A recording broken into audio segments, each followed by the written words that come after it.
Hello, everybody. Welcome. I meant to adjust my camera, but it's going to be a little off kilter here. Let's see. Let's move it over some. There we go. Good enough. Hey, just in the time that we were getting ready to stream, homegrown_Florida followed us. Thank you very much. Nice. Nice. Thank you. You get points, loyalty points for doing that you can use to spend to buy cool stuff. So I went ahead and did that already. You got 20 extra points, so you're sitting at like 40 something. You can buy all kinds of neat stuff. You can see those details below on our Twitch page. Hey guys, what's up? Same old. Long time no see. I've had a 2-week drought. Oh yeah, we missed 2 sessions, so it was what, technically 3 weeks since we played. Ooh. Well, let's fucking go. It's like forever. Who's Hello. waiting for that recap? Hello everybody, I'm Jason the DM. I run this game of Wyrd and Wyld. Who else is playing with me today? Hello, I am Bailey. I am playing Glacé, the Eidolon entertainer, bard, College of Glamour. Yeah. Okay. I'm Luke. I'm playing Aesop, Kinku Bloodhunter, Order of the Lycan, and his alter ego Subject 22. And also, because Nick's not here today, I will be also playing the half-elf Celestial Warlock Invidi and his amazing pseudo-dragon familiar Jira. So, get used to hearing this fucking voice a lot. God damn it. Yeah. What's up, guys? My name is Kevin. I play Sun Khan, your apeling/bionoid monk following the way of the abundant spirit. My name's Slim. I'll be playing Rinkaz. You're an urban bounty hunter, lizard folk, fighter, archetype of the gunslinger. Thank you, Mr. Matthew. Thank you, Matthew Mercer. Oh yeah, I guess we are playing 2 things by him. I forgot. A good portion of our party. Thanks, Matt. Looking out for us. Wyrd and Wyld over here. Thanks, buddy. No, I'm Carl. I'm playing Kemo, sword for hire. All right. Thank you, everybody. Hopefully that music is just at the right level. Oh, is there music? Oh, it'd help if I was probably in Roll20, huh? Wow. Ooh. I was sitting here on Twitch like, oh yeah, this is cool. Somebody doesn't care about his wife. We, for those of you watching or following or listening, we added a new tier to our loyalty point rewards, our Wyrd bit rewards. If you will take a look on our Twitch page, you can actually see what those are. But we added a new, very low-cost one that gives a +1 to our players for a variety of things that they can use it on. So if you are building up loyalty points, take a look at that. You can buy them midstream and just denote the player you want to give it to. And you can also buy all kinds of other cool stuff. So, but in the meantime, let us go ahead and get some inspiration cards out there. Gimme! There you go. Sun Kong kept his from previous session, but everyone else gets to draw one. You guys can trade them now or forever hold on to them until you use them and they're gone. Ooh. Hey, I got one that increases your AC by 3 until the end of the current turn. Oh. Wow. Oh, I guess like if you want to like run away from stuff. Yeah. Or you could do it on. Could you do it on an enemy turn? Huh. What's the text read? Increase your AC by 3 until the end of the current turn. I got one for recovering 3 psi or sorcery points. I guess that doesn't help me much. Or increase your intellect, wisdom, or charisma for a minute. Kaz weeps silently from the grave. Mine is sabotage. Give a creature disadvantage on its next d20 roll. Oh. That could be useful, and I'm gonna hang on to that. When your wife doesn't kill you. She loves me, probably. most of the time. Sometimes maybe. Remember I experimented on you and then left you on the shithole planet? Okay, hey, look. That was her choice. Love is crazy. Love is But- Good choice. But the 20 people that we killed previously, that's totally on both of us. I would say those cards that do not specify that you have to do them on your turn, you could initiate your inspiration whenever you want. How about that? Oh, Sick. thank you.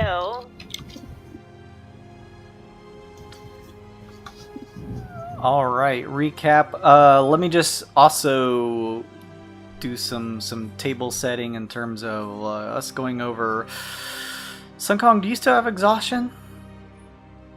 I don't believe so. Let me double check. Because Nick healed me. He did But, heal you, okay. Yeah. Magical So I don't healing. think so. And then I think in terms of injuries, NVD It's is just the Nick. only one who has the head injury, which Yeah. Well, actually, I think I still had one level of exhaustion. okay. So Just some things to keep in mind. yeah, the healing thing. I technically wouldn't now then. With that new rule or reading of the rule. In terms of Because he took off one level, like, in and of itself. But then I Right. also used a potion on myself at some point, didn't I? That Yeah, was but- for an injury, not a Yeah. exhaustion. But I thought that thing that Jason put up, it counts as magical healing if you use a potion? or... That's for injuries, not exhaustion. Mhm. Sorry. Yeah, exhaustion is like an exertion of your body and needs a little more recuperation time than like a potion could do, unless it's magic related. But specifically, magic healing is for your your physical injuries that you have in terms of those injury rolls. So you have 1 point of exhaustion, so you'll need to either be healed again by NVD through some manner, or just take a long rest, which could be coming up soon. Who knows? Yes. In the meantime, we've gone through our whole list here. Thank you everybody for watching, as I mentioned. Why don't we roll some die to see who gives a recap? Ooh. We had a 2-week break. I'm going to say everybody rolls. No immunities. Oh, Yeah. Ah, looks like Oh! now Jace. it's Watch. Luke. Here comes the 3. shit. Oh, yes. Oh, Whoa, fuck. very, very nice. Very Well, nice. hey, look, it's the majority Aesop story here, so it's It's apt. true. It's true. All right. So if I recall correctly, we were still trying to keep up the charade of Aesop being a slave for sale for Baron Lesren, a Mm-hmm. quite unsavory fellow. We had Kemo, who seems to be a mercenary of some sort, leading us to the Baron's table. And of course, the Baron, with his surely extensive resources, sussed out that we were trying to fool him and dropped us all into jail cells. Very, very nasty, that man. At any rate, a mysterious shadow came from outside my jail cell and let me go free. I followed the strange shadow to a old ramshackle favela, I guess, somewhere in the middle of the city. Shanty And- Square. Shanty Square, there we are. And I seem to be confronted with, I think it might be the mutated form of my wife that I had thought was dead long ago. I thought she died in an accident, but here she is, potentially, if it is her, standing right in front of me. I don't know yet. I think that was most of the stuff that happened. Was last time the ambush fight in the streets also? That was it, yep. Yes, also we were ambushed on the way there by some disgusting Nyogi creatures that tried to mind control a couple of us. In werewolves. Oh, Oh yes, and the werewolves. I forgot Yeah, I was about like, I was like, wow, was that all that happened last session? Seems like it wouldn't have taken that long. And it was like, oh yeah, I forgot the combat. It was somewhat extensive combat encounter, but I wanted you guys to have some time to fight together along with Kemo. So, and there Yeah, was some gotta good love roleplay at the beginning. Yeah. Yeah, gotta love that first combat with a new possible teammate when two of you turn on the party and decide to attack. Look, it was the Nyogis. They made us do it. I'm not blaming you, I'm just saying it looks real good. Sounds I thought you- awful lot like you're blaming us. I thought you guys were friends. I'd Look, also like to apologize on behalf of Rinkaz, dropping a D20 and landing on a 20 with Big Deborah in your chest. I'm very sorry. I forgot about that. You just shotgun blasted him. Point Good, blank. Rubs Good his shit. chest. good fucking shit. Well, hey, now they're all in jail cells down below, so you don't have to worry about that, Kemo. You're having a nice dinner with the Baron, Oh, or finishing up, as everyone else has found themselves in jail cells down below. Aesop / Luke, thank you very much for that recap. You find a weird bit in your pocket. We're at 41. We will transition over to that scene in a moment, but in the meantime, Kemo, you find yourself sitting and finishing whatever meats and cheeses from this platter that you've picked off, if you've had any at all. There is both a goblet of water as well as a wine on the table, if you were to partake in any of that. The party had been dropped down below the seating, attached to what looked like a fake tile that just dropped down, and they kind of fell into what looked like these chutes as they fell down. And afterwards, the Baron had spoken to you about a potential deal. You see him picking his teeth with what looks to be a toothpick, and he is grabbing the hand cloth that he used, the napkin-like material, and kind of tossing it on his plate, finishing his fish. He looks over and says, Kemo, I do believe that this Aesop fellow may have ties to this Subject 21. Uh-oh. The documentation I heard you recovered from that impounded cargo barge is where we found the connection. Good work on that, by the way. Kemo just nods. As he says this, you hear a bit of commotion coming out from up front. The two large, relatively eloquent, because this is the Baron's estate, looking wood frame doors with intricately laced designs kind of carved into the wood. You hear the pushing against them, the creaking of wood as they are pushed open. A toller trailing behind what looks like a limping but aggravated as much as you can tell from a Nyogi is pushing his way past the tollers and headed towards the diner table that is in the sort of open front end section of the estate here. Want to make a show of like standing in front of the Baron between him and this guy coming in with a hand on the sword. Okay, sure. The Nyogi limping, you see a number of cut wounds against him and seems to be missing quite a few of its spider-like legs. You Uh-oh. remember that this is the Nyogi that you nearly dispatched out of the three that attacked you on your way to the Baron's estate. However, it had escaped between all of the party members trying to kill one another. The Nyogi, seeing you kind of standing now in place and just seeing that it is you in general, stops and looks up, keeping a good couple feet distance from you, but turning its eel-like head to the side as if to address the Baron. It yells in some unknown, disgusting tongue.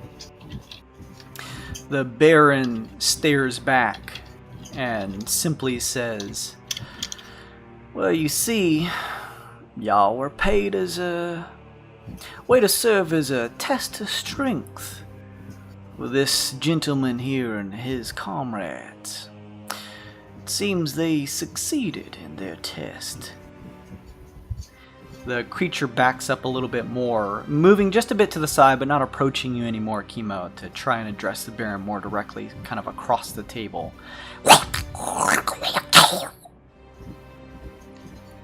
Baron Lezerin stares back, picking his teeth a bit more with a toothpick. Well, now, I don't agree to that. I never admitted to the acceptance of paying you for the share of your dead brethren. Now, please, if you don't mind, you are paid your fair share up front, and me and my associate here are trying to have a conversation over finishing dinner. The Neogi takes a second to study, seeing you still somewhat in between the two. It sputters and begins to trot off. You see it nearly stumble as it makes its way out. The tollers quickly coming up to the sides of the Neogi, escorting it and making sure that it keeping a close enough distance where they would probably be able to grab it if it tried anything else. And you watch as it is escorted purposefully out the front doors. They close with a large bang. Lezerin looks back over. I apologize for that intrusion. Now, Kemo, I normally do not pay hirees like yourself this amount that I'm offering you. 500 gold up front and the 500 once the job has been settled. But in this particular instance, you see, I am looking for someone of your potential talents as a replacement bodyguard of mine, a personal one. I had one previously, but they ran into a bit of complications. Kemo kind of puts on a wry smile. Sounds like a safe job. He says this, the doors open up, front doors open up again, and another toller steps in.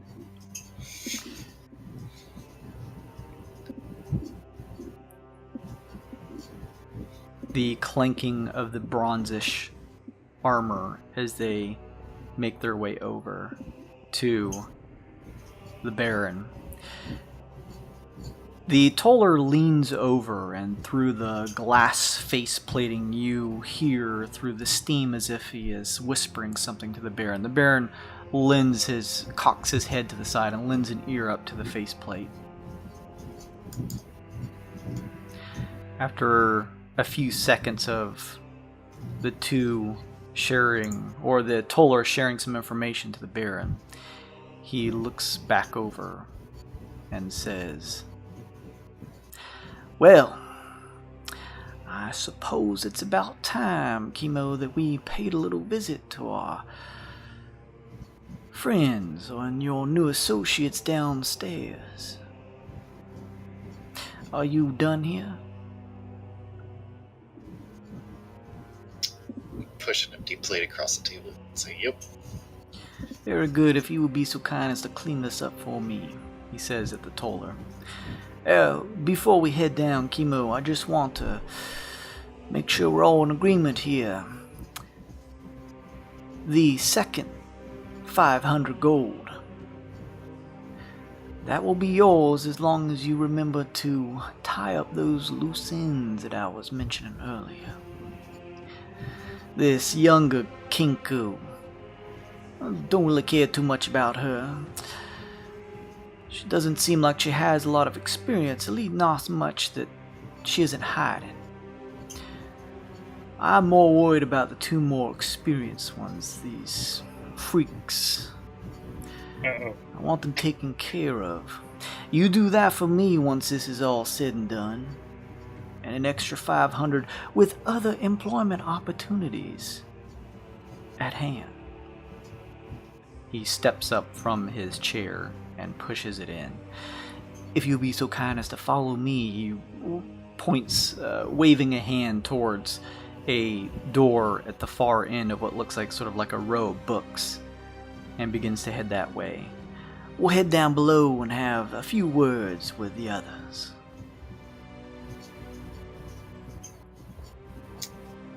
Kemo will nod and follow. All right. You follow along with the Baron. He opens the door and you see, subtly lit with the torchlight, a descending staircase, and he begins to head down it. Y'all better be able to imitate Aesop pretty well, because he is not there. Murder. The jig's up. Oh shit! Never mind. We're back here. Meanwhile, Oh fuck. Aesop, you, after being released by a figure that you didn't get a good look at per se, they seemed of some size and had enough strength to be able to pry the ceiling bars that led to the outside of the estate fully off the hinges. You're not even sure where the figure could have come from because they seem to have disappeared in the darkness, although still being part of the estate grounds, seemingly disappeared. You, using your tattoo wings, were able to not only escape your cell, but also made off into the air. Still took you some time. You're not fully adapted to having a set of wings just yet, but it seems as though, because of your avian blood, like a long-lost privilege that has come back to you as you swoop through the skies, it took you 15 or so minutes to search around the city of Scourge, doing your best to bank to the left and right and avoid any of these areas that seemed like factories where these chimneys of pluming steam of what you assume was probably some acidity to it, trying to dodge out of the way, looking for this place known as Shanty Square. After about the 15 or 20 minutes, you noticed in the far corner of the city, in a particular section, the relatively well kept, at least for Scourge, paving of gravel ways gave way to what looked like a very neglected part, an abandoned part of the city. You came into an area that had a rather large number of shanty wood and scrap-like homes that seemed shoddily built, mostly vertically in the corner of this area. As you came here, the housing and other structures seemed to disappear from this area, and not only did it seem deplete of normal townsfolk, but also you didn't even really notice too many tollers around this area. You landed here, and though it is relatively dimly lit around this area, giving way to many shadows, you sort of made your way into the open kind of front grounds area of the Shanty Square, or as it was termed in the letter you received while in your cell. It was at this point, as you were looking around, considering who you'd meet here, that a figure stepped out from the shadows. A gaunt figure wearing a cowl and very dirty, grimy, just sort of coat, and donning what looks to be a mask somewhat similar to your own, though it's certainly seen its fair share of wear. Is the figure Subject 22 size or Aesop sized? The figure seems about your size, and there is a certain sort of cadence to their gait, a slow moving, and you also notice they seem to be a little bit hunched over, but seem relative to your size. As they approached, still some distance away, but coming out into the clearing to meet you, you heard Aesop. Oh man. Aesop is really taken aback and partially curious, partially anxious. partially cautious, just takes a few steps forward slowly and says, Malady, is that you? Still holding on to the past, I see.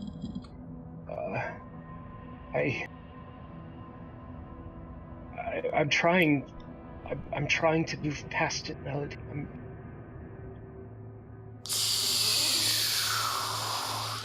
Long have I waited for this moment to once again lock eyes with yours. I take off my mask and just see what her reaction is.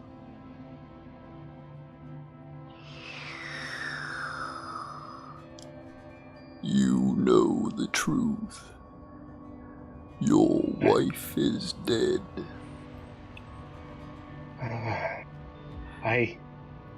I know. The name that I used back then, burned in those fires. There is only Malady now. I know. I think I always knew. I came here and I hoped for something that. But listen, your daughter. Yes, she still is your daughter. She's here. Hush is here. I need your help. Can you help me? Can you help me rescue our daughter? This square was being built as some poor form of housing for all people. They prefer us over the other slave races here. Our eyes easily adapt to the dark. We do not speak much and are easy to break in. Yes. And though we have a natural talent of replicating the intricate details of the family's various formulae, we do not have the capacity to devise our own. Yes, it is our curse. It is the doom of our people. That marks the two of us as outliers among our race. Yes, it's why our work was so important. It's why we did the things that we did. It was for the greater good, what we did. You still live in denial, I see. I have to. If I were to accept what we did, I wouldn't be able to function as a father or an adventurer. I would be a wreck. You still carry that guilt on your shoulders. The things you and I did in the past. Yes, and I think I always will.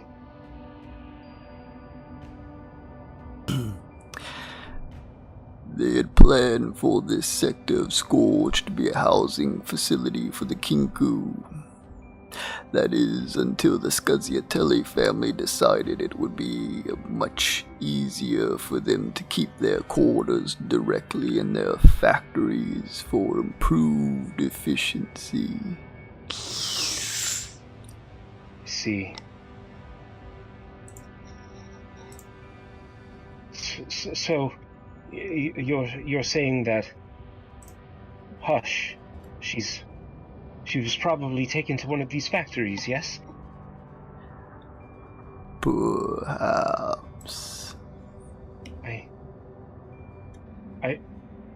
We must go. We have to rescue her and as many of our people as we can, but The figure seems to walk and turn, kind of staring up at the housing, almost not paying attention necessarily to what you're saying. Now all that is left here is an empty husk. Lost hope for any semblance of a return to normalcy for the Kinku enslaved here. But we can change that. You and I, we could make it right. Oh yes, Aesop. That is why I have waited for you to come here. Oh. You see, I have done it. What? What have you done? I have found the cure that will lift our people out of our bonds that have kept us down for so many generations. Oh! That's brilliant. That's fantastic. Was it the platelet bonding? Was it the lycanthropy vector? What is the secret to the serum? All in good time, Aesop. Okay. All right.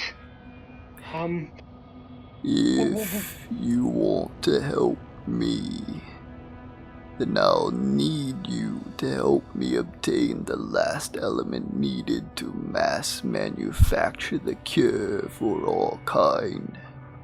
Of course. I would be overjoyed to.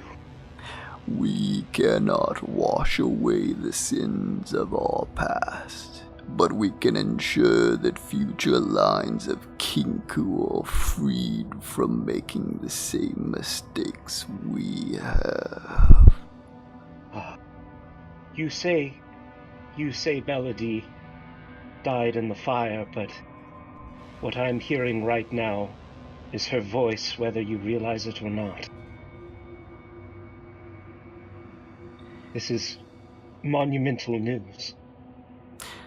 You make a perception check based on sight. Sick. 21. You notice now where you are more focused on this figure, this subject 21 standing before you, or Malady, if you will, that up in the darkness of some of the cobbled together shanty homes are pairs of red eyes staring down on all of you. What are those? They are the ones that will help us in this endeavor. Oh? Do they want to introduce themselves to me? Not yet. But when the time is right. Aesop is ignoring all rational skepticism and is going along with her plan out of denial. And with that, we'll cut back to the estate. Alright, y'all, work on that fucking Aesop impression. Put a little pillow with a little coat on it and a plague mask and pretend it's Aesop. We don't know you're gone, though, right? No, okay. You know I'm gone. I looked for a key to get you guys out, and I said I had to go, and then I just fucking ran off before anybody said anything. Wow, what a dick, right? I mean, he's not 100% stable right now. not like anything important is happening. Glace, Ringkaz, Sun Kong, and VD. You've been sitting in your cells for a good 30-40 minutes now. Most recently, probably 10 or so minutes ago, not too long, Aesop did the things that he was just mentioning where he escaped his cell.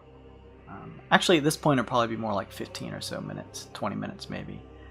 Not too long, though. You hear a door opening from what sounds like the far end of the hallway. As I mentioned, you guys can look out of the bars of your cell, but each of your cells are sort of shifted away from one another. They're not they're not parallel with one another. They're kind of shifted, so you can kind of just see the stone wall ahead of you. So although you can hear one another, you can't see one another. You hear the sounds of footsteps. Kemo, the Baron, leads you down to the base of the stairs and into a somewhat dark room. You notice a large number of what look like around probably wine barrels and or alcohol barrels some type. You also notice a long hallway with what look like iron bars set on the sides, probably 6 to 10 cells. Lezerin passes a toller at the far end and says, "If you wouldn't mind, please get some of my more finer wine. Kemo, would you like a glass yourself?" I'll hold up a hand. No thanks. Those of you in your cells begin to see the Baron after you hear that walk down and pass your cells. He takes a look at each of you as he passes. "I hope you've all found yourselves comfy down here. Kemo," he says as a toller brings him a glass of wine in a goblet. "Welcome to my wine cellar," he says with a grin. Echo back, I'm not complaining. "Now, you group of wild knots," he says, looking in your cell, Sun Kong, as he slowly passes. "I have come to understand that this Aesop, this kinku of yours, has ties to this Subject 21. I'm assuming this is correct," he says, looking in to yours, Rinkaz. Ties to who? "A Subject 21 or some such." Don't know that name. I know of a 22, but not a 21, sorry. I've never formed that. Oh, oof magoof. Make a deception check. You see, it was quite some time back.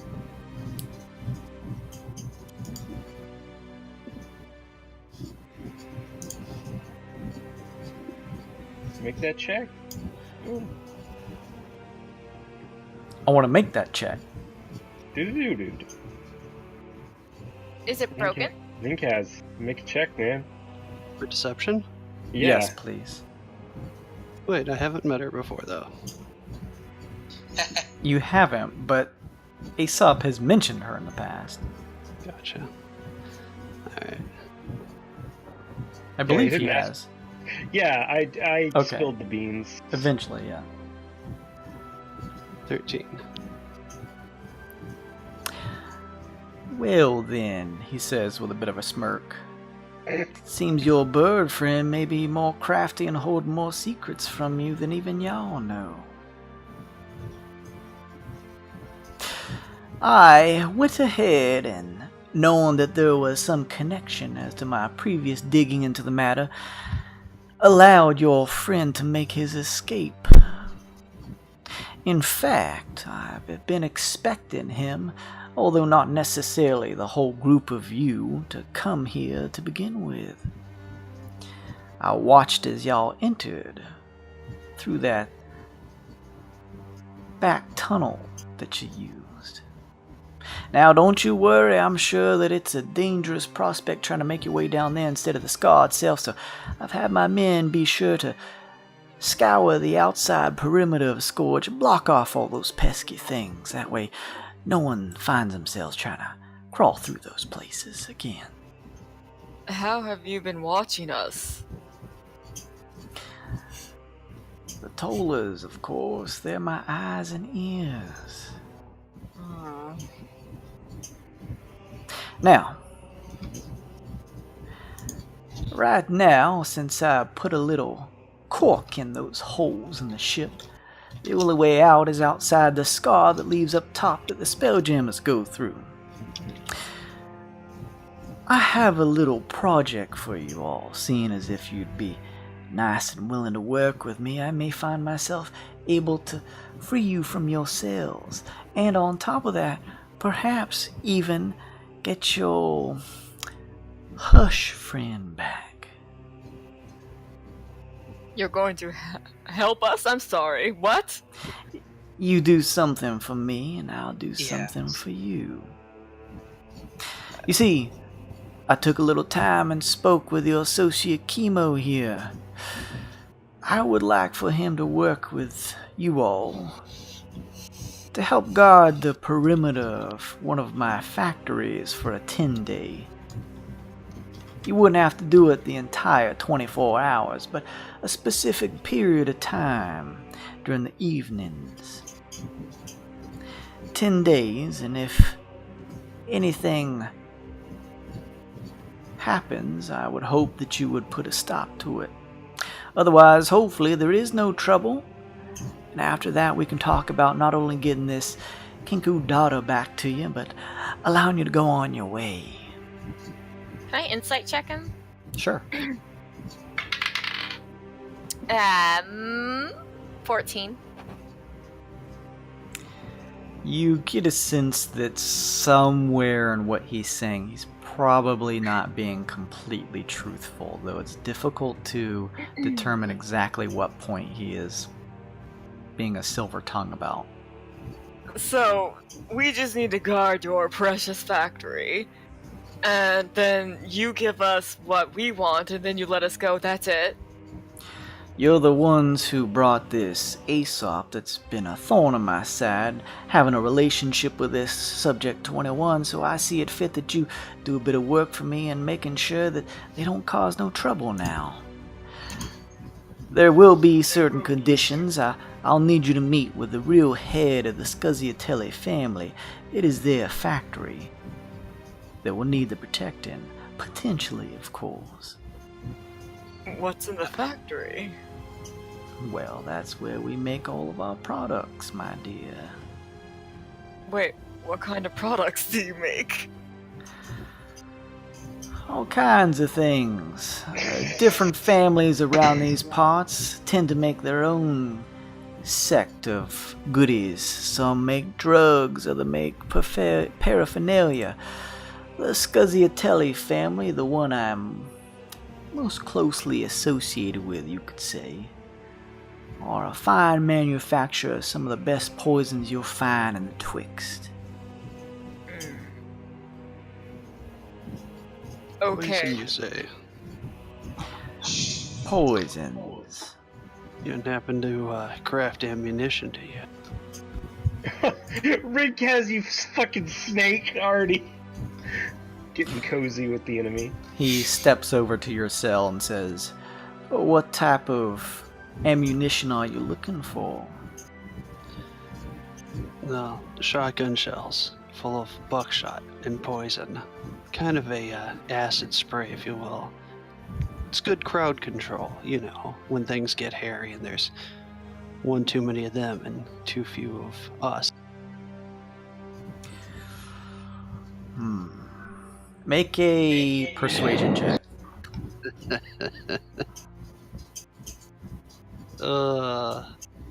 This is one of the few I've got.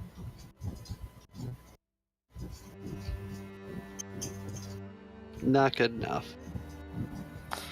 He says, "That type of weapon is a rarity among the people who typically visit here.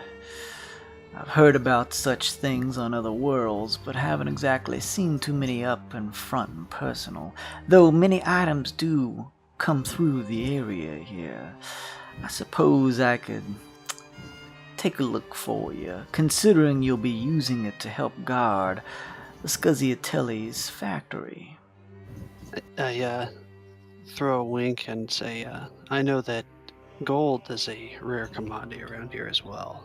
I'd very much appreciate that. "You're asking for money sitting inside of a cell." Oh no, I'm offering it in return for some shells. "Oh, I see. Well, let me see if they are even available to begin with.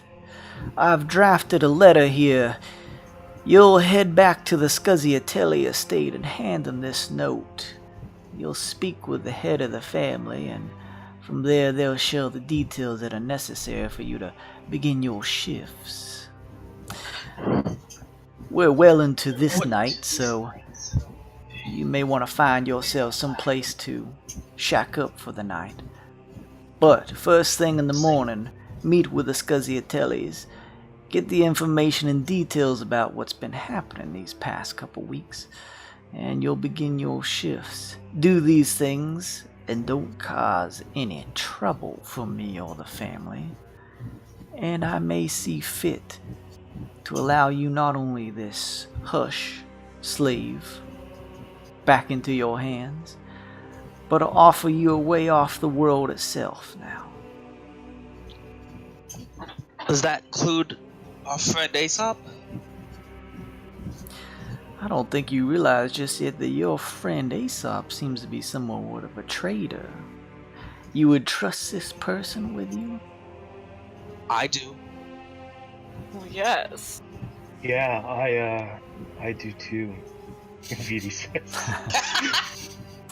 The Baron looks back across the hallway and gives you a bit of a long stare, Kemo, and says, "Well then, supposing that you all trust this Aesop, I suppose one extra set of eyes and ears wouldn't hurt around the perimeter of the grounds. However, should we find this Subject 21 or anyone related to them that would cause trouble to the factories, we will spare no expense in taking them down. And if we find that either Aesop or any of you are hiding anything from us that would put you in cahoots with him as well, well, that's gonna cause you some trouble." I tell him I would never hide a single thing from him, and I pull out a flask from my belt and start drinking. Do I seem like I would lie to you? He looks over you, Rinkaz, and actually gives you a bit of a smile, seeing you take a sip, and then looks over at Sun Kong and says, "Well, hopefully you've been as forthright as you possibly can. So, for the time being, I will free you from your cells. You have not been removed of any of your items. Find some place to stay for the night.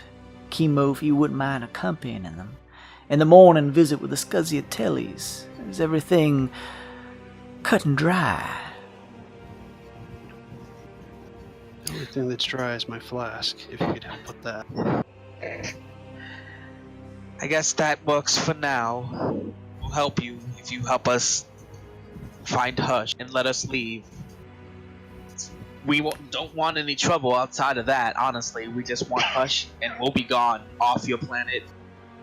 You never have to see us again.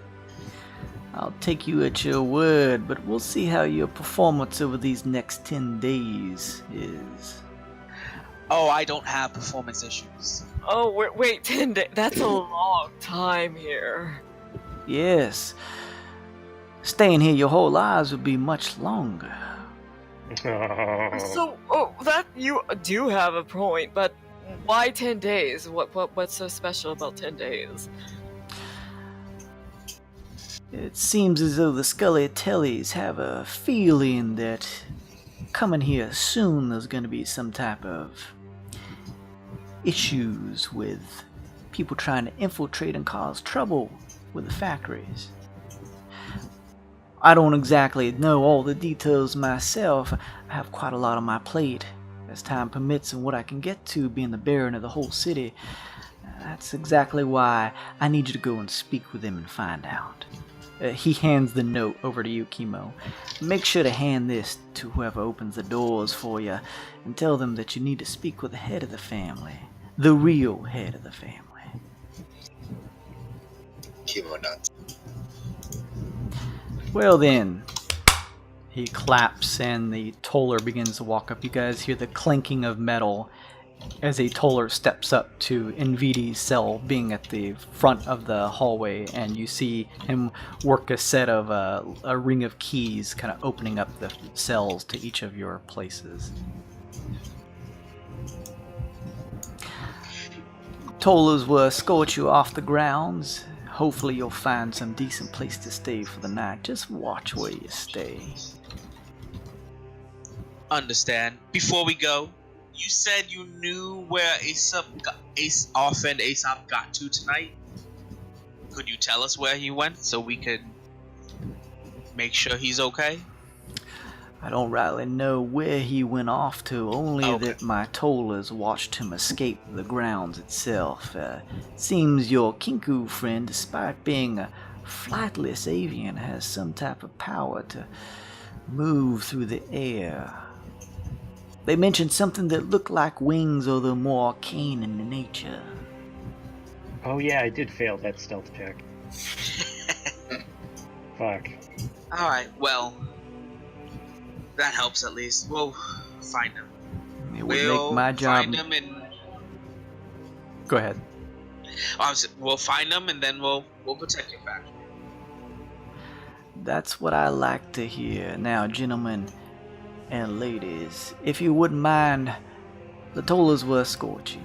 The tollers kind of shifting slowly. You hear the clinking of the metal and their staffs with the bells at the top kind of begin to walk alongside you as the Baron waves heading up the spiral staircase. You guys follow? Yeah, but I want to get a good look around at this place before I leave it, just to see if there's anyone else in cages or if there's anything notable around. Make a perception check. Oh, that is just terrible. That's a 9. You quickly, sort of being at the back of the line, the hallway isn't too thick, so you guys are kind of going in like 2 by 2 and almost single file. You kind of quickly take a peek in one of the cells further down the hallway. You don't notice anyone inside, but it's a little too darkly lit to notice if anyone else is there. You never heard any sounds coming from anyone other than you guys sharing a conversation, so you're unsure. Okay. I just want to be clear, Baron. Did I hear correctly? You know where Hush is and she's safe? Is that right? Oh, I never said safe, did I? Oh, well, she's not in danger. She's not in danger, is she? She's as safe as any slave is, I suppose. That's downright nasty. All the When more we reason. talked about... Oh, God. All the more reason for you to carry out this little job I have. I'm sure she's a hardy figure being with you wild knots traveling across the Twixt. I'm sure she can stand up to the test of being a slave 10 full days.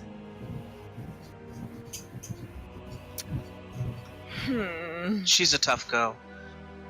I'd like to put an asterisk in there and ask that when we leave with her that she be alive and functioning. Yes, that's important. 10 days of work down here for ourselves is one thing, but for a dead ally and friend is a different story, sir. I'll see what I can do, he says with a big grin. You see some of his greenish gold teeth. Oh, no. He begins escorting you guys up the stairs and off the grounds of the estate. Meanwhile, jump, jump, jump. Meanwhile, Star wipe. Meanwhile, hang on just a second here.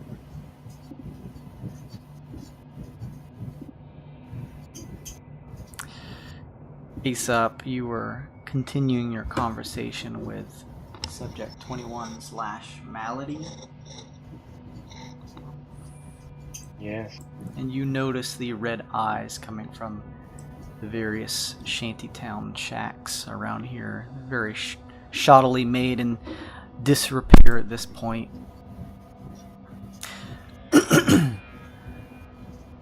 Subject 21 looks over your way. What I need, Aesop, are stained smaragdus sheets. I don't know what those are. What are they? Think of them as the size of your typical window, some feet wide, some feet tall, enough to carry by hand. They have a greenish tint to them, the colors shifting and moving like oil. They can be found as they are manufactured at one of the Scusiatelli facilities known as the Scuzzworks. Pleasant name. I initially tried buying them from the family, but they turned me down. I've been laying the groundwork for this theft for some time. Oh. They manufacture many goods at the Scuzzworks, and thus only make the sheets in the evenings from 9 p.m. to 2 a.m. roughly. It doesn't matter how you get them. The sheets can be broken up into shards that you can store more easily. They will be melted down again for the process to be refined, and for us to come up with the solution we need for the cure. And Jason, what are they called again? Something sheets? Stained Smaragdus sheets. Here, I'll post them in Stained Smaragdus. Can I make like an alchemy check on that? Have I ever heard of that and its applications? Sure. I guess that'd be what, intelligence based? Yeah, just like a basic intelligence check. Or a history check, too. Alright, well, let's do an intelligence-based alchemy check, Alright. because that's the highest number for me. Oh, I have never fucking heard of these Wow. in my goddamn life. Oh, this is... No. Narratively, this is better. He's just gonna take what she says at face value. Right, you need these for the cure, right? Will you also take one of these cards if you don't Oh. mind? Actually, no. You don't take it. I'll take it. Fuck. Ah. You, Jason. I'll take it, buddy. Fuck you, Jason. I got you. What was it? Do we get to know? Or was it a No. surprise? We don't You get to guys know don't until get he to know. uses it. Only after So it's too late. horrible. Okay. Yes, of course. Of what use are these sheets anyway? You're going to melt them down as part of the serum? It is the final component needed for the cure. Well, I must admit I'm curious. I'm more than happy to help, of course, but please, can you tell me more about the cure? It would mean everything to me. If you do this, perhaps I will. I will, of course. Malady. That's better. Of course. The sheets themselves, they are specific in nature. They must be gathered from the forge in the Scuzzworks directly before they are treated with other chemicals that will nullify the components in these sheets necessary for this cure. Oh. Meaning you will need to travel to the forge itself and take them as they are pulled out from the forge, and not too long after. I see. That it's time sensitive, of course. Yes. But you said I can break them down into smaller components to bring back. It does not matter the size. You may break them down if it makes easier for their theft. Of course. I have a bag that will let me carry many of them back. As many as you need, of course. This was going to happen either way, you were here or not.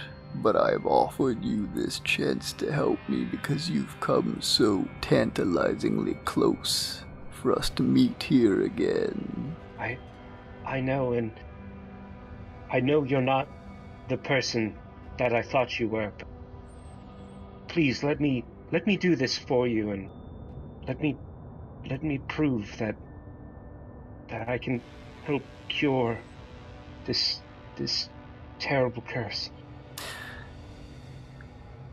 The security will more than likely be tight around the forge during that time when they are crafting them. However, I've devised a plan. If you were to overload the reactor in the Scuzzworks, it would cause as a nasty distraction. Oh, perfect. So, overload the reactor, make a break for the forge, get the sheets. When the reactor is overloaded, a large cloud of acidic pressure will release above the Scuzzworks, signaling for me to send in my murder to help. Oh, yes. Followers, of course. You have assistants. Yes, naturally. Naturally. Using this distraction, you ought to grab at least four sheets worth of material for this to work. Yes, of course. Of course. 4 sheets, I understand. The Baron will more than likely want these people associated with you to try and stop us. Oh, well that's certainly a windfall. I'm sure I can convince them to help. They won't just turn on me. They're very loyal, and they know what I've done, so there's nothing the Baron could say that would sway them. There is one more thing. Yes? Do this for me. And grabbing what looks to be like, it looks like a kinku arm and claw underneath this cloak that is of the arm piece, but you notice it looks marred and almost charred. It reaches under the cloak and pulls out a chalkboard. Oh. And tosses it across the ground towards you. Do this, and I will relay where your daughter is. What? I don't understand. Fail to get me the sheets, and you will lose everything you love. What are you? You're joking. You're joking me. You know where our daughter is, and you're threatening to hurt her. That is up to you, Aesop.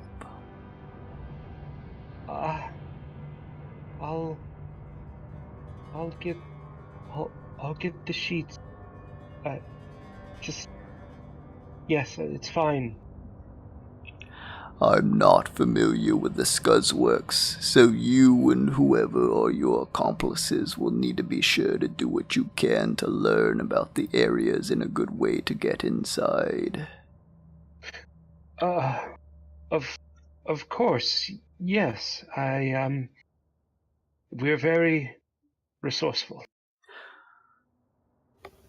Tomorrow night, that's when I will post up the murder. They will wait. Once the sheets have been stolen, you're to return with whoever else in tow at the far end of the Spelljammer landing strip, below the scar. The figure points out at the large tear in the roofing of this cave-like underground city. You'll find hidden under some fake crating a Spelljammer ship. Bring the sheets, and we will make our escape as we watch Scourge burn. Oh. All right then. Yes, of course, Malady. I'll get started at once. I need to find my friends first. Yes, you should do that. All right. Goodbye for now, I suppose. We will meet again at the end of tomorrow night. Meet where the ship is at the far end of the strip. You'll find a number of crating and goods.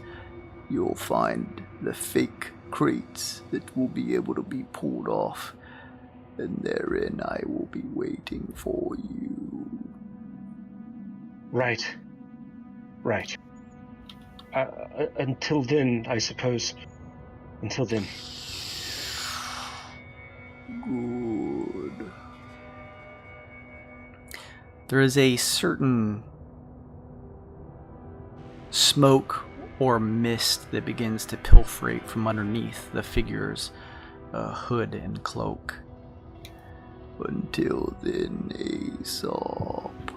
Until then. The figure begins to shift back into the shadows.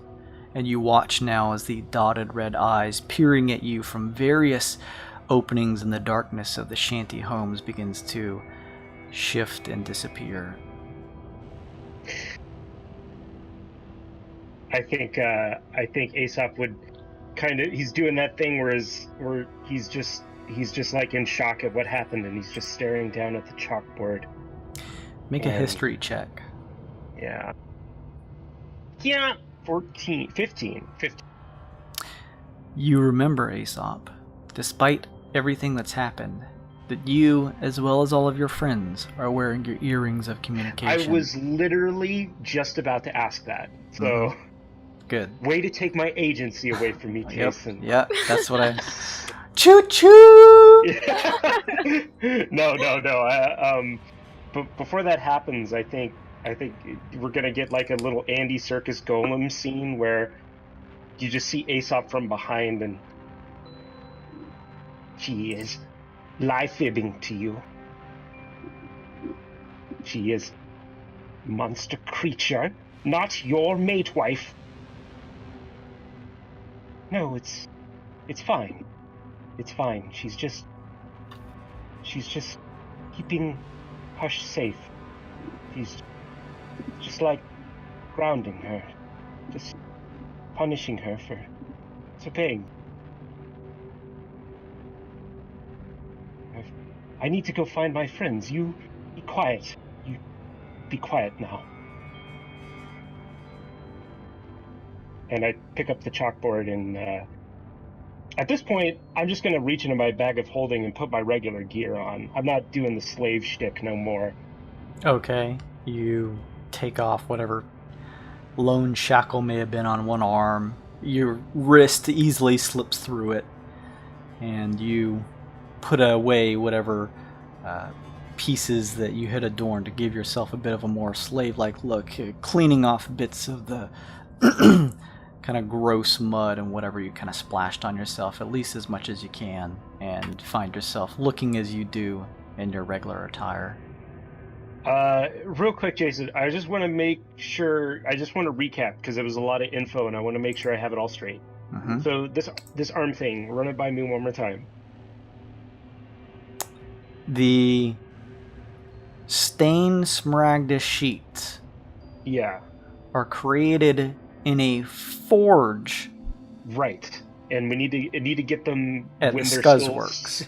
When they're still warm, before the cheese gets all Right. coagulated. And You imagine that they probably have some supply area where the manufactured items are held. However, the Subject 21 or Malady mentioned that the sheets have to be grabbed essentially not long after they're pulled from the forge, because they treat them soon after, and that ruins what is created within them for them to be able to use for this cure that this person or she mentioned. They mentioned the Scuzzworks, and they also mentioned that the Scuzzworks has a number of shifts where they create totally a number of things, but it's from the 9 p.m. to 2 a.m. shift that they create the sheets. And there's a reactor that we can use for a distraction, and Right. that will signal the murder to come down. Tomorrow night, Subject 21/Malady said that they were going to set up their murder so that when you overload the reactor by whatever means possible, this will create a large acidic cloud that will form over the facility and signal them to allow their murder to cause mayhem within the facility, probably causing a good distraction for you guys to do what you can to make off with the sheets. As they mentioned that since they have a beat on Subject 21 already, having tried to buy the sheets initially, that they are probably onto them and have increased security there. Right. And she said she would be waiting over near the scar with some empty crates. Right, so tomorrow night, after you potentially pull this off, there is a landing strip. You haven't seen it, but you surmise that through the large scar that this all kinds of clouds of smoke, soot, and acidic fumes vent through. The only source of light that really gives the whole city some permanence of actual kind of daylight at all, if you could consider it that. That beneath it is a landing strip where the Spelljammers land, and at the far end there is a number of sort of crates and goods kind of kept nearby, and hidden underneath a few of them is an actual Spelljammer ship that you'll have to suss out. Okay. Just wanted to make sure I had all that info right.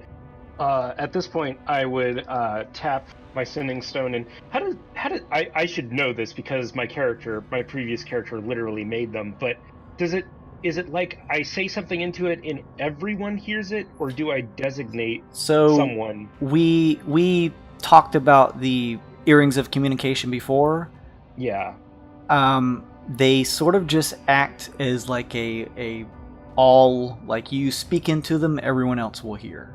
Okay, it's a chat room. Got it. Yes. All right. In that case, Aesop taps his earring and says, "Hello, can you all hear me?" Oh God, it burns! You're fine! Why did Aesop leave us? No, he's torturing you. Oh, it's all my fault. Oh God! Oh, I'll come rescue you. Where are you? No. We're good. We're good. You son of a bitch. Okay. Listen. Can I meet up with you? Can I break you out of prison? What's the current situation over in your neck of the woods? We're actually out. Yeah. What? Did you escape? No, he cut a deal with us. Yeah, we need to speak with you as well. Oh, I see. One of those monkey paw things. Well, you do well to not trust such an unsavory character such as the Baron. Says he has Hush, and that if we do this for him, he'll give her to us, and he'll see what he can do about He's lying. He doesn't have Hush. I know where Hush is. Will you be coming with the +1? No. Let's meet up, and then we can discuss everything. Yes. Exactly. Let's meet up. Where should I meet you? Well, whichever was the best looking inn that we passed on the way here. No, the second best inn, because the first one we anchored the man. Second best, then. Oh, all right then. I will meet you at that place that I do not currently remember the name of, but was mentioned in the previous session.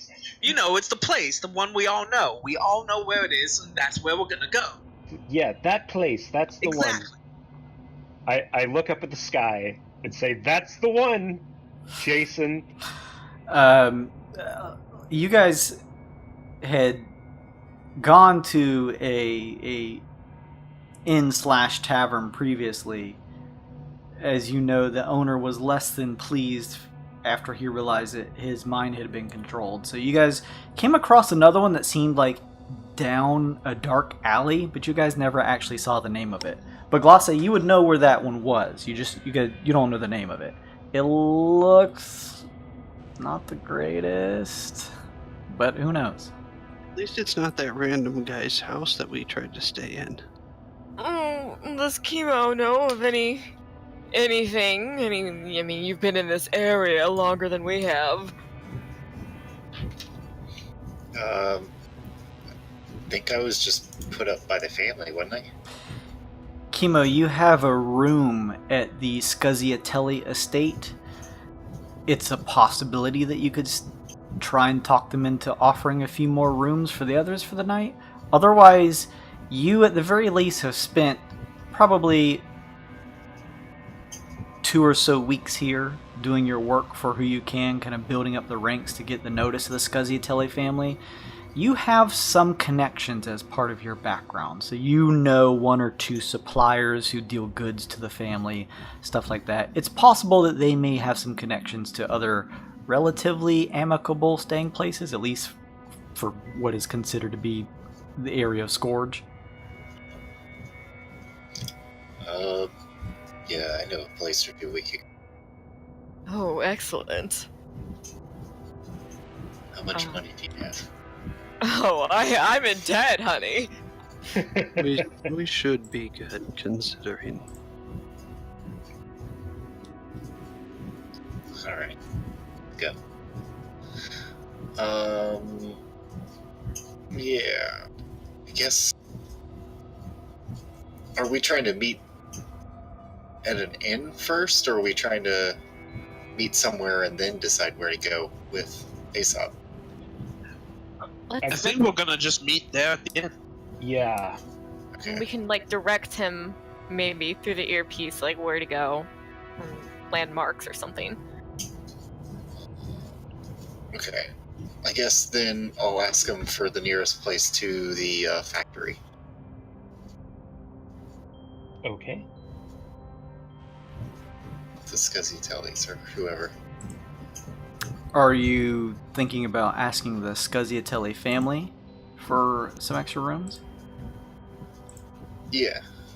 Okay. Or, I thought you said, maybe they could refer me to a place. You have a couple contacts, 1 or 2 suppliers who deal various goods that the Scusiatellis use to create their various paraphernalia and poisons and stuff like that, their toxins. You know that one typically hangs around the Spelljammer landing strip below the Scar. The other one, you speak to him when he's around, but you're not exactly sure where to find him. You could make some type of check. Otherwise, you have a feeling that because the other one is typically a night owl, that he is more than likely at the Spelljamming strip, which is about a 30-minute walk from where you guys are. You guys are a street or 2 down from the Baron's estate at this point, the rest of you. And they're gonna tell us where we can find places to stay, or? Potentially. You know that you've dealt with them as part of your background. You've made some connections with them.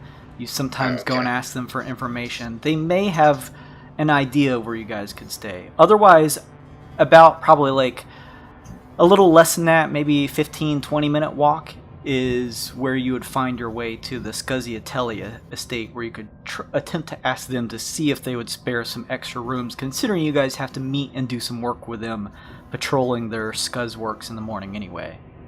So it's up to you how you guys want to handle this. So, my thought, and I'll share this with the group, I guess, that I want to try and find a place away from the trollers, because apparently that's... Or no, I guess he wouldn't try and say that to the group. That would be his intent, would be to find a place away from the trollers. Also, everybody besides Kemo, make a history check for me, please. Including me? Including Aesop. Okay. Oh, It's a 19. Sun Kong, buddy. Oh, Ringkaz, buddy. I'll just say what was on my mind to begin with. What is happening? As we try to recall things, I'm going to look at Kemo and say, do you know what acid pigeons eat? Acid pigeon seed? Okay. Do you know what I would really like to put a whole bunch in the Baron's room and then open the door.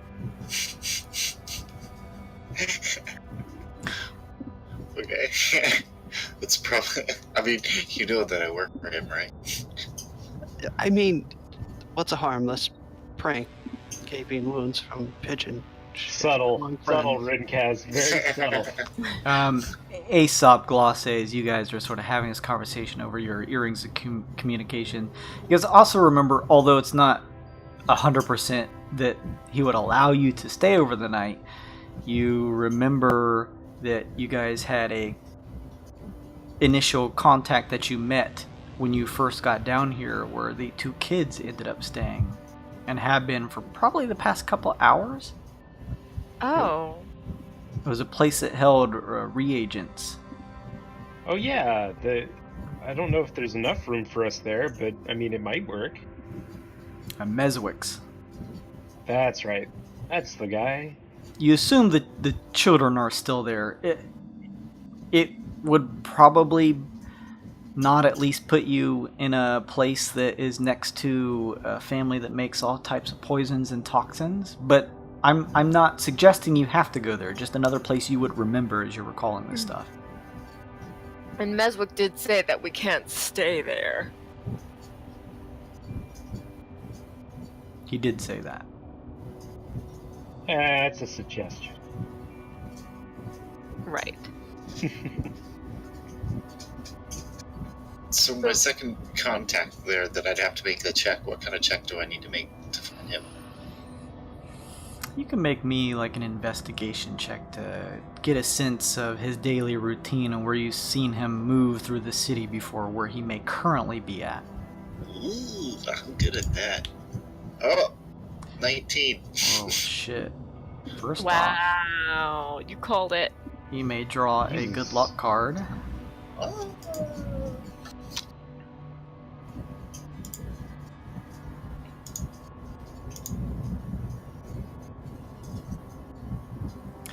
Oh, nice.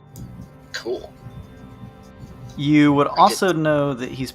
Oh, sorry. He's probably sleeping right now, but you know where his house is located. It's probably a good, 10-minute walk from here. Do I get a sense of how awkward it would be if I woke him up with a bunch of people? He is sleeping right now, yeah. So, most people here are kind of rough and tumble, so you can make that attempt if you want. No, I'm from Florida. That works out poorly. Let's go see the guy by the spelljammer then. Maybe he can find us acid bird seed and find us a place to stay. Alright, Kemo, you spent enough time here to know your way through the city streets to get to the landing strip and can lead the party there. Aesop, hearing this, I'm assuming you're going to use your wings to kind of head that way. Yes, I will use my wings to get there. Alright, we'll just say that Kemo kind of gives you the direction so you can kind of head that way and reconvene with the rest of the group as they begin trotting their way over towards that area. It takes about half an hour or so, but you guys are able to find yourselves at the landing strip. You see a number of spelljammers around this area, and quite a few tollers shifting around. As you guys are peering around, Aesop, both of you sort of lock eyes. You seeing Aesop in the air as he descends, and Aesop, you kind of notice the group and kind of begin to slowly shift down towards the ground, and you guys reconvene. Hello, everyone. Sorry to run off on you like that. Oh, it's good to see you. You met with her. Is everything well? She's changed a little. But I still think, there's a part of her somewhere in there that, I still think everything is going to be fine. She knows where Hush is and is keeping Hush safe. Oh, good. She told you where she was? Yes, she's keeping her safe for now. she's on the verge of a cure, a cure for my people, and there's one more thing she needs before everything is complete. Really? Yes, and once we get this for her, we could all leave with Hush safe and sound, and it'll be a monumentous occasion for my people. A cure, finally, at long last. Well, that is very good. I mean, at this point, we don't even need to worry about the Baron anymore, right? Yeah, well, let's go get Hush first, since she told you where she is, and then we can help with the other thing. Oh no, it's fine. It's fine. She's keeping her out of sight and away from prying eyes. I'm sure we wouldn't want Hush to be picked up by one of those nasty guard sorts. Yes, that's right. Does she have a way off the planet, Aesop? Oh, yes. She has a spell jammer ready to go, in fact. Everything is perfectly fine. We just need to get this last ingredient. So... Do you know where this ingredient is? Indeed. It's in a place called... And I turn around and look at Kemo. Is he cool, or... I mean, he's accompanying us. He didn't drop down into the prison cells with us. I'm pretty sure he's working for the Baron. Right, But honey? so are we kind of now. Oh, Wait. right. What do you mean? Well, in exchange for our freedom here, the Baron let us know that he knows where Hush is, and he will let us leave with her and you, because he knew you had escaped and were possibly talking to 21. Yes, he did mention that. Yes. Yeah. Oh. In exchange for just protecting his factory for the next couple days. But you know, what he also said about Hush is that he knew where she was, and that she was currently a slave, and if he knew that you were seeing 21, I think someone's story, and I got the feeling he was keeping something from me, but I mean... Well, he's clearly lying. He doesn't know where she is. But he knew about... Hush is with Malady. Kemo starts knocking his pipe against the ground until everybody starts looking at him. You saw her then? She's with your wife? No, but she wouldn't lie to me. Why didn't she tell you where she is? Or show you? You would think she would want to, as her father, of course she understands how you want to see her. Of course. It seemed very, very urgent. She was preparing for this job attack. that... Yes, I say. Kemo tosses a sack of coins on the ground. So, this is for... This is what the Baron's gonna pay me to get rid of this attack. He said there's twice as much in it if I take you with it. And how much is that? He doesn't say, but you know that it's only about 500. Pretty hefty bag. Not so much for you adventurers, but certainly for any typical thing. It's not a paltry amount by any means from the kind of clank as it hits the ground. Listen, you stick with that Baron, you're going to end up with a knife in your back. You stick with us, and you will be rich beyond your wildest dreams. I spent so many thousands of gold before I came here. So many thousands of gold. And there's more where that came from. That's what you mercenaries want to hear, right? Gold? Kemo's stomach growls. Kemo, I have a question. How much would it cost you to leave this planet, to just say go to any other to find any sort of work? Like just leaving the planet, how much would it cost you? You say you all have a ship, right? Yes. And we have plenty of work on the ship, and should you need a potential ride somewhere and offer not putting a knife in our back, we could offer that to you. Maybe some... I mean, it's not whatever that is, and I look at the sack. Maybe even a little gold for your time. Heck, even if we can take you somewhere, or if you want to stay with us, we don't do too badly. I look to the rest of the party and say, I mean, we have hired helpers from the helpers and before. I mean, not to belittle you, but I mean, we have hired help for us before. Kemo, a small, multi-eyed, weird ball with a long mouth and sharp teeth and forearms rolls up to you and reaches into his mouth and begins to gag. He pulls out a saliva-covered 3-fingered hand and holds up 3 copper pieces and says, There's more where this came from. Oh, God. Oh, my God. You kind of like push him away like you would push like a dog from a plate. Okay. Okay, Chuck. You did your best, buddy. Thanks, Chunk. So, Passage off this planet is a good start. From there, we'll see. so you're okay with whatever decision we make regarding the Baron? Kemo shrugs. Uh-huh.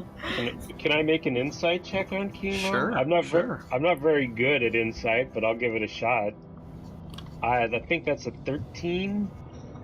Yeah, that's a 13. What do I get from that, Kyle? You don't sense it in deception. He kind of is just, whatever. Loyalty that can be bought is not loyalty at all, but it is quite convenient right now.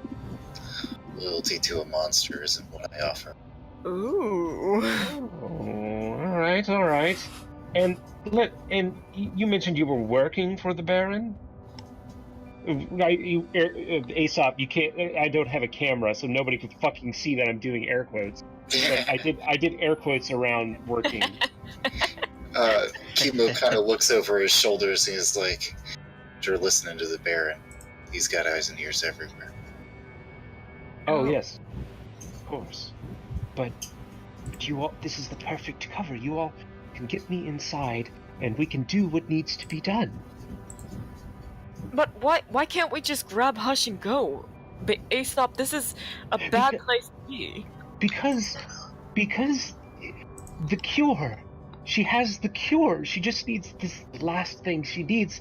This is what we've worked our whole lives to do. It's why we committed those crimes when we were on Udu. Well, okay. Don't you think this is a little weird that suddenly you're on this planet and now the Baron knows you were gonna go see her, and I don't know, why would she wait to get something? You know, she has a cure and all she needs is one more thing. Well, I mean, the last ingredient to something is always the last thing you pick up, Glace. Uh-huh. Just happens to be the last thing. That's why she's here on this planet, of course. Of course she has, in Aesop lowers his voice, she has a group of folks, freedom fighters, I'm sure, ready to help us out once we give the signal. Oh, so there's actually a band of people here that are decent. Yeah, well, I didn't meet them face to face, but I saw them from a distance, but I saw them. And there's a lot of them. They seem trustworthy? I didn't get a really close look at them. Okay. I still find it, I don't know, like, weird that she didn't take you to Hush. Well, she had... I feel like that would be paramount over even the cure. And if she has freedom fighters, why haven't they already done this? Well, I'm sure they just need a little helping hand from us, and I'm sure... Look, Sun Kong, You wouldn't understand. You and Nukog don't have children. I'm sure. She just didn't want Hush in any unnecessary danger. I'm sure it did. Just showing her to you would put her in danger? I Aesop, don't know. do What? we know where Hush is? Because I still feel like the Baron, he said that he had her in chains. No. When I met with Malady, she showed me Hush's chalkboard. She knows where Hush is, and she's Wait a keeping minute. her out of sight and safe. Hush's chalkboard is her only voice, Aesop. Why would she have that and take it away from her? And not show you Hush? It's simple. That's an interesting point. It's simple. Of course, it's the only thing she could show me to know that No, Hush is she fine. could just show you Hush. Listen, we're getting off track here. Are you going to help me or not? Aesop, But I mean, I feel like we could just get Hush and go. We're going to get that cure, Sun Kong. Aesop, I think... I don't think any of us have... We just need to maybe get a little more information. I don't know too much. I mean, I'm not saying I don't trust your wife, but just because of this Baron, he knows so much already. I just feel like if we just find out a little more, we'll have a clear idea of where Hush could be and what condition she is in. All right. Sure, he's a very smart man that has a lot of information. He also put all of us in jail cells. I have a question for you, Aesop. Yes. We were attacked by lycanthrope, like werewolves, right? Right. Who knows what the Baron's getting up? And I put my hands up in a clearly non-hostile gesture. You're a form of lycanthrope, where Kinku, if you... Sure, this is a fact, yes. And you and your wife worked on research into the such. Well, yes. Specifically using a lycanthropy vector. What's your point? Just saying, what are the odds that, aside from nasty gas tank monster, whatever the hell those things are that have been hunting us and playing guard duty, the biggest threat to us here was another form of were creature? You don't think that maybe some of your findings may have, proliferated around the city a bit? I'm sure they have, and that is why it's very important for us to find this cure. In fact, it's Can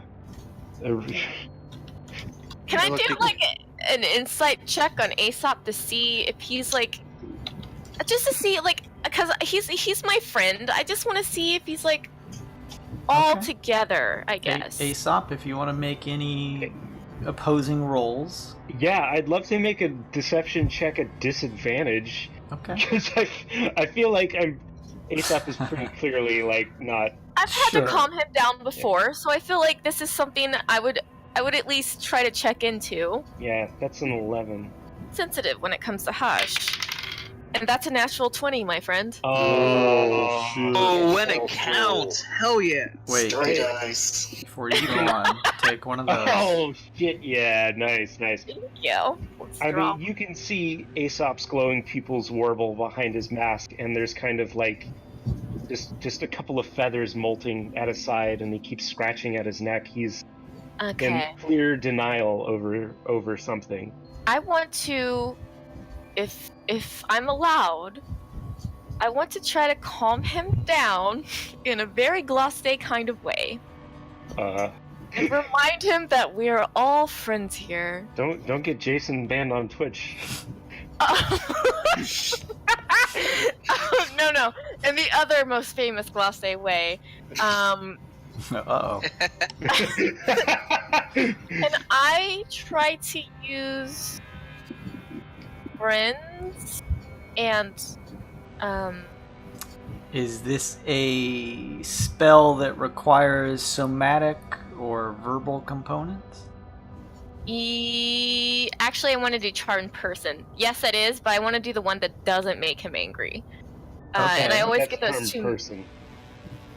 You can use that. Is it somatic or verbal or both? It's both. It's okay. both. So I will say that Aesop, she comes up, and you get the sense that she is trying to console you.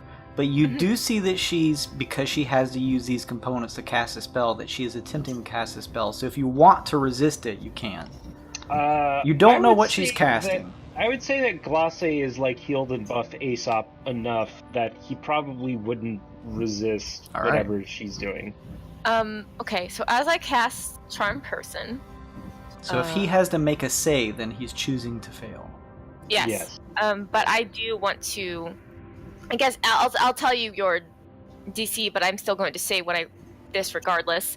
Sure. It's a DC 17 Wisdom save. And that's that. But as I'm doing this and he's seeing this, I just want to remind him that Aesop, I know Hush means a lot to you, and we love her too. We might not be her father and watch her grow up and all that stuff, but we care about her and we care about you, and right now it's just we need to have our wits about each other and trust each other, and I'm not sure that you're all right now. So that's just... I'm gonna make a roll for something. Okay. Okay. Let me make sure I have all my tokens on here. No, we're not transforming. Okay. However, I was gonna make the roll against the DC, and I was gonna do something depending on the results, so I'm going to do that now. Little bird is stupid. Little bird. 22. 21 is inferior creature. She has hatchling. Little bird is delirious. He is... Oh, so does 21 actually have her? Inferior creature had chalkboard. She is keeping creature against the will of little bird. Threatened little bird. Then we have to... Oh, we have to save her then. But in order to do this... I have no idea what to do. Thank you, 22. Oh. Oh, hi, Glace. So we're going to the factory or what? Yes. But I do ask you to at least humor us in looking for more information regarding what is in the factory. I mean... Of course.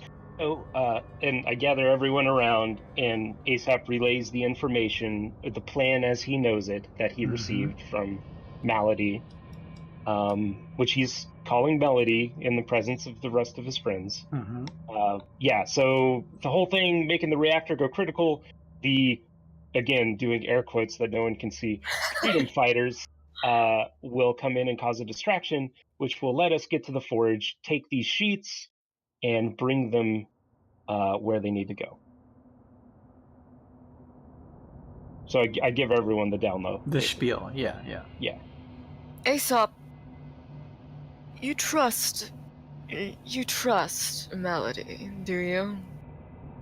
I trust the mother of my child with my life. Look me in the eyes and tell me, you trust Melody, that the one that you spoke with who has the chalkboard and Hush, you trust her, do you not? This is ridiculous. It's been a long day, hasn't it? Let's all get to sleep now. I kind of look at the others worried. Yes, get some rest, Aesop. Okay. Is there a place to sleep here, Jason? You guys are at the landing strip, so definitely not. Yeah, I was about to say we're just fucking talking to each other. Kemo, you've like obviously lended an ear to the conversations happening here, but you also at this point have spent enough time to notice that not too far off, speaking with a few other, which you assume are probably agents or cohorts, is your contact. His name is Zelrin. He is a dark elf, and he's in sort of like a long, darker trench coat.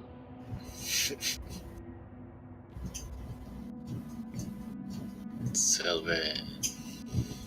You approach. Zelrin turns. You notice he is smoking. You've seen a few people using these before, although most people don't bring them too far into the city. It's this thing that he's mentioned before. He looks to you and says, Kemo. He extends a hand out with a free hand and shakes it, and kind of lifts the hand with it looks like sort of like a wrapped, kind of long, slightly long piece in a hand that he just took a puff of. You ever had one of these magicigs? No. Wrapped in nice leaf, stuffed with a fey plant, real nice. You want a few?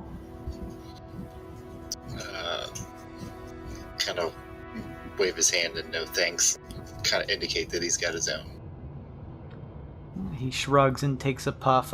Did the rest of you, are you guys letting Kemo kind of go off and talk to this guy, or are you following behind him? Oh, I try to be as close as possible without like intruding on the whole secret bad guy talk.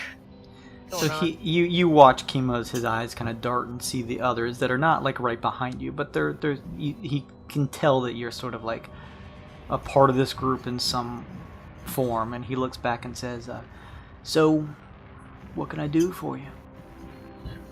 We need somewhere to stay. Not staying at the state? Heard it's pretty nice there. I'm trying to find somewhere. Kemo kind of looks around. And do I see a troller around?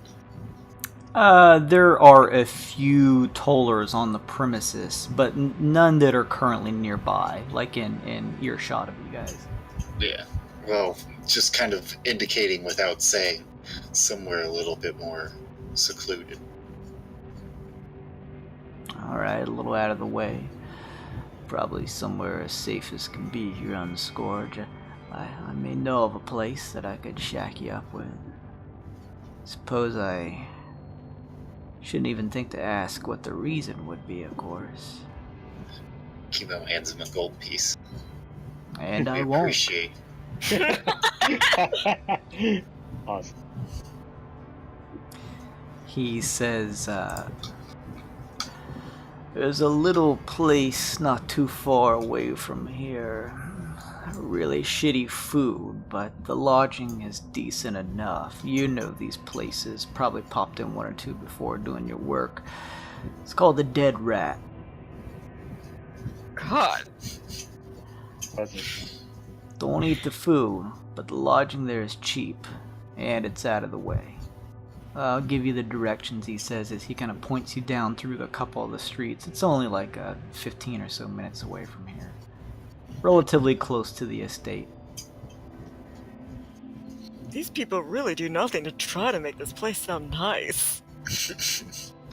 He says it's a little vertical. It's off the ground. Should keep you out of most of the company of other people trying to stick their nose in others' business. Should be safe there to post up, at least for the night.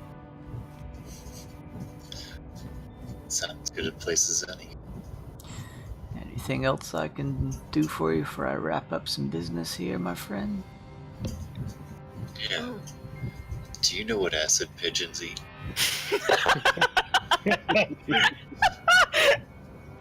You see him look off in the distance and take a drag. Shit, no, it don't.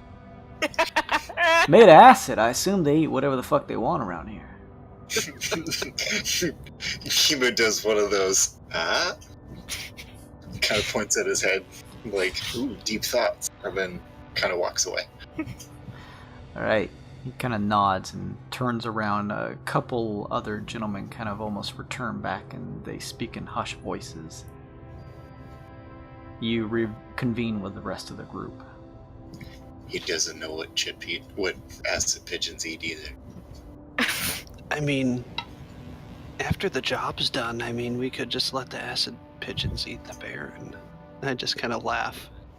Joking or not, I'm not sure myself. I don't think that they're cannibals. I don't think they eat humans. Damn. But anyways, I found us a place to go. Oh, Let's go. see, he's already useful. Yes, thank you, Kemo. Where are we going? He doesn't answer. Oh, okay, I guess we'll just follow him. This is so exciting. We're following a stranger in a horrible place to somewhere where we don't know if it's going to be good or bad. Oh, and I'm still in debt. What a mysterious man.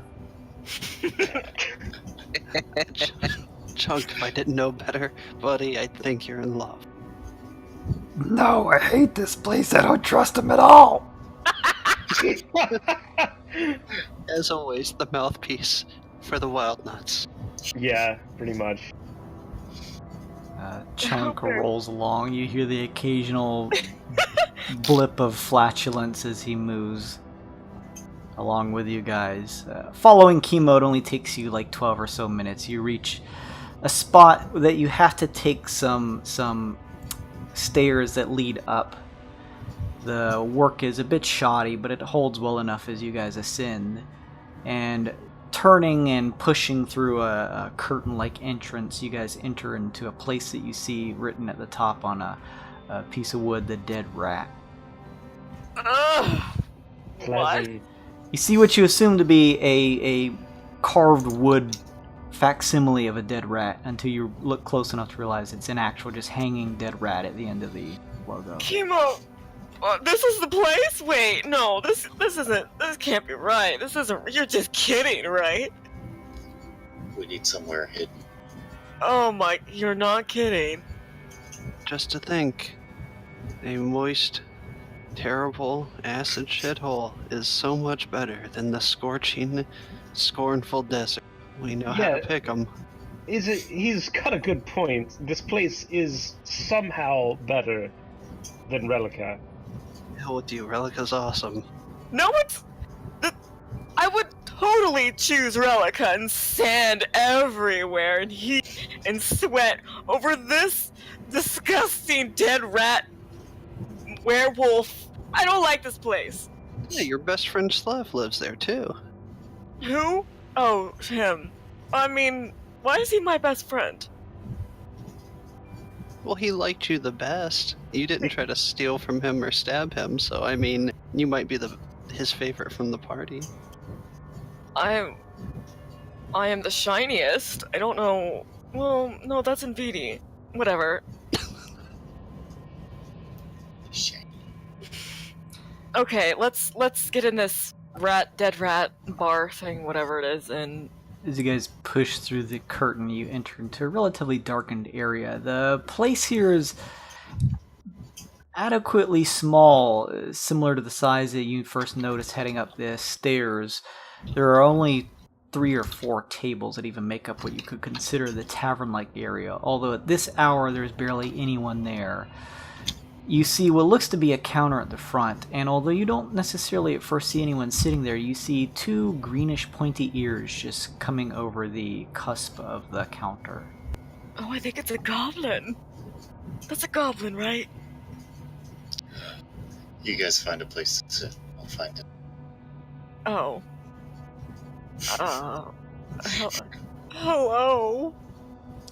You see hopping up grabbing onto the edge of the desk what looks to be a female goblin. It's a bit difficult to tell. Yes! It is a goblin! Hello! Hi. Hi, we're here to sleep. With each other. 10 copper. Mm. Each. Oh, okay. Oh, let me handle this, Glossy. You ever seen one of these before? And I just pull out a single gold piece.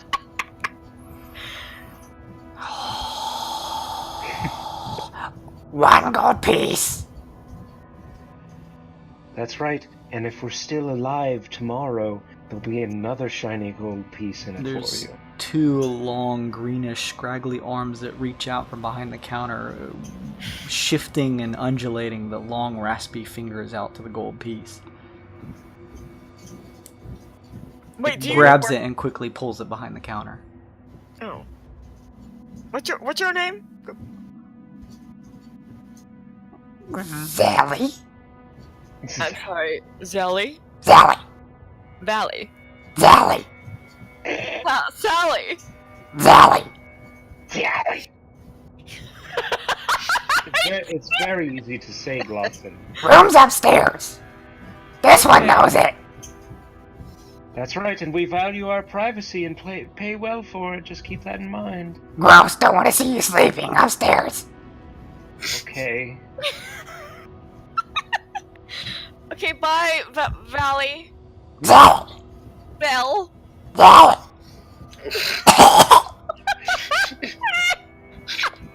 Gesundheit. Do we have a key or anything? Zally. No keys. Oh, shit. Okay. Oh god. Let's go upstairs. The sound of wood creaks underneath your feet. You find 6 to 8 very small confined rooms with the barest minimum of sheets and some covering to make up for like a ramshackle bed. There are no doors to the rooms. There is a small little wooden pail that's in the corner of each of the rooms. What is that? What is that? What is that wooden What is that? Kemo, what is that? Kemo laughs and just walks into one of the beds and lays down. That, my dear Glace, is a latrine. That is a bucket in the middle of the room. Also known as a bedpan.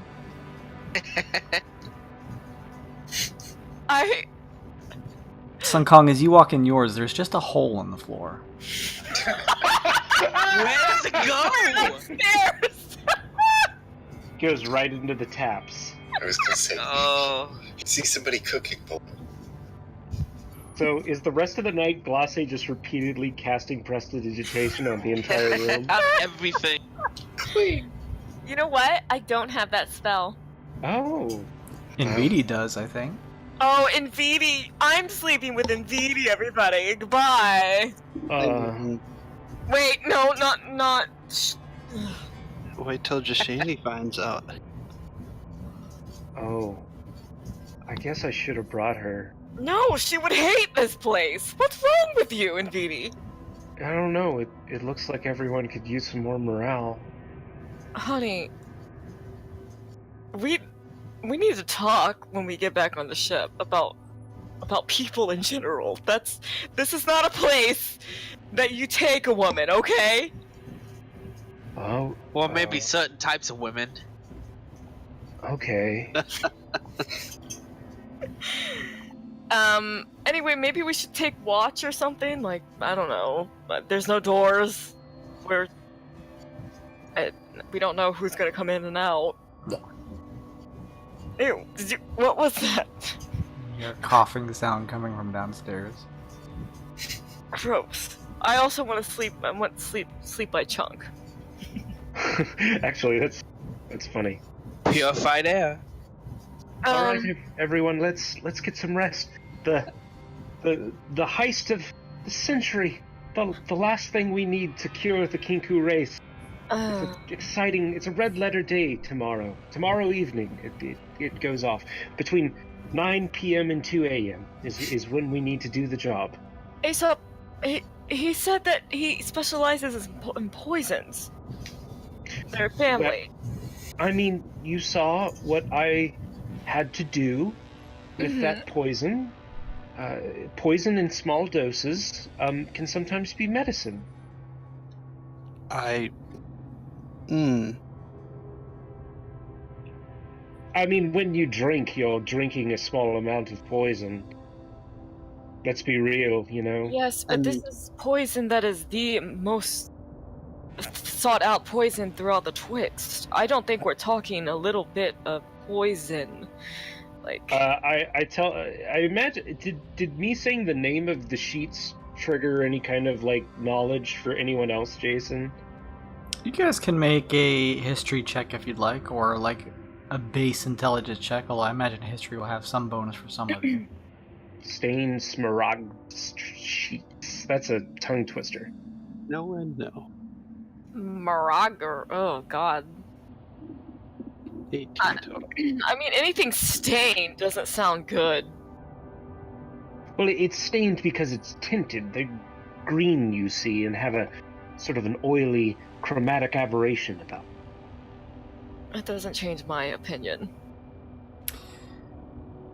Rinkaz, you just doing your work as a bounty hunter, kind of dealing with some of the slightly edgier side of society, you have heard through passing the term stained smaragda sheets. You remember it has something to do with nullifying properties in biology that causes things to rapidly change. It sort of helps to nullify that effect. Ah, see? Perfect. Okay. It makes perfect sense with my research. I'm just a little jealous that she figured it out before I did. I want to awkwardly just go over and give Aesop a hug and say, if things don't work out, remember that absolute worst case scenario, we're still here for you, and you still have a ship to come back to, no matter what. Just okay. And Aesop does that thing where he awkwardly, like, half-heartedly puts one hand on Rinkaz's back and pats it a couple of times.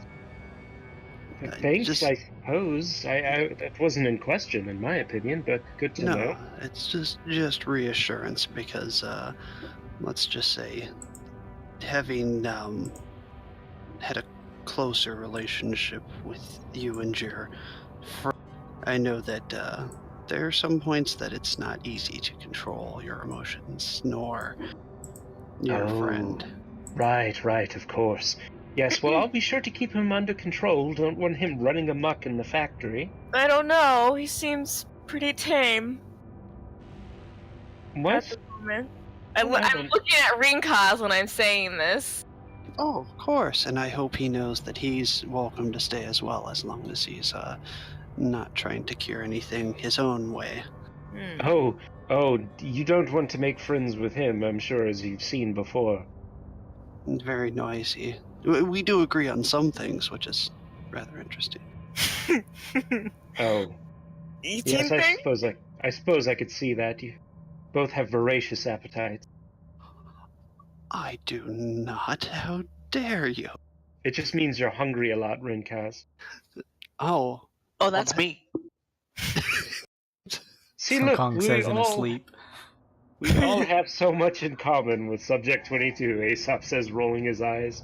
I'm going to go to sleep now. Let's find the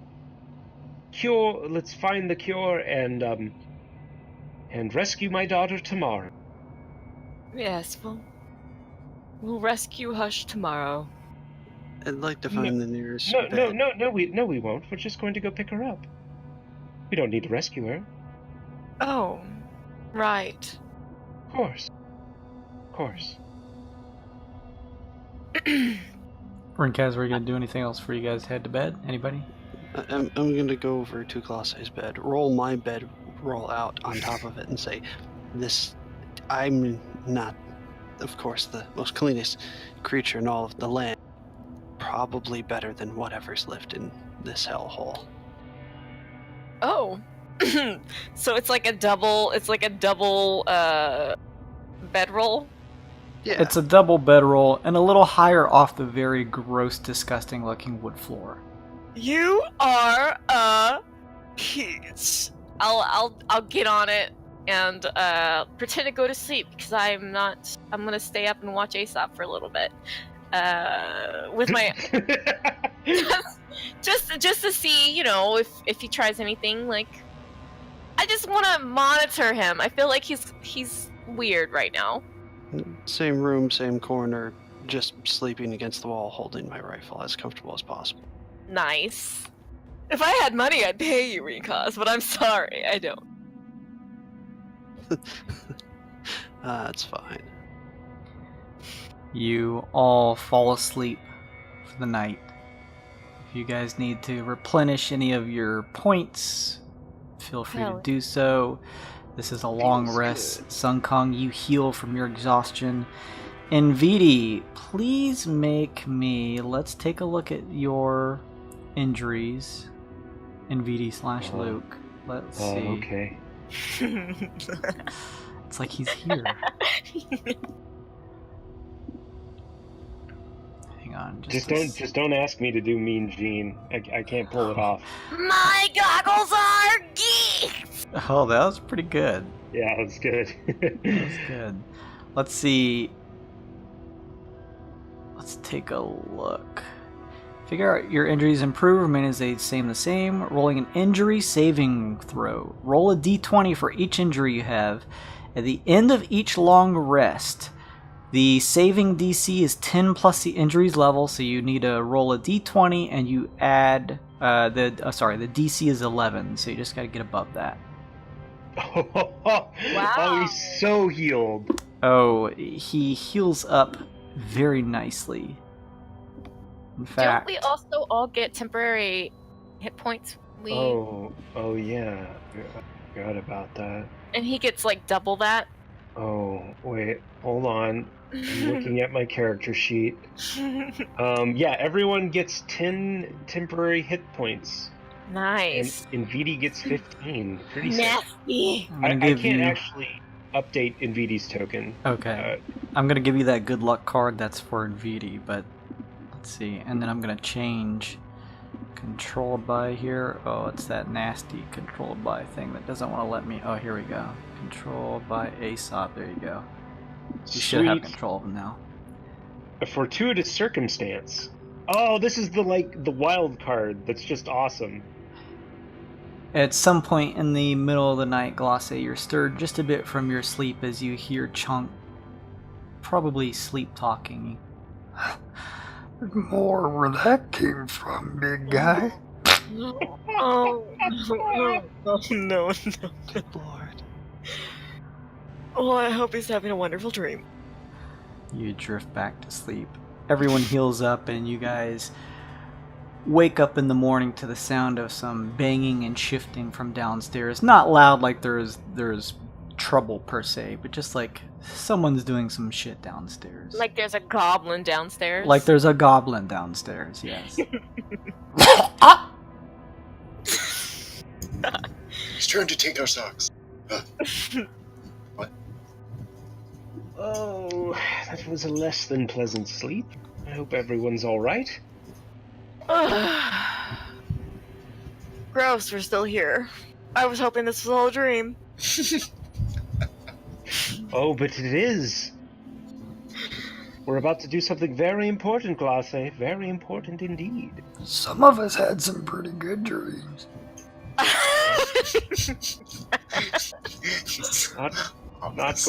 Not going to dignify that with a response. Okay. I had one that I was off this planet. It was the best dream I ever had.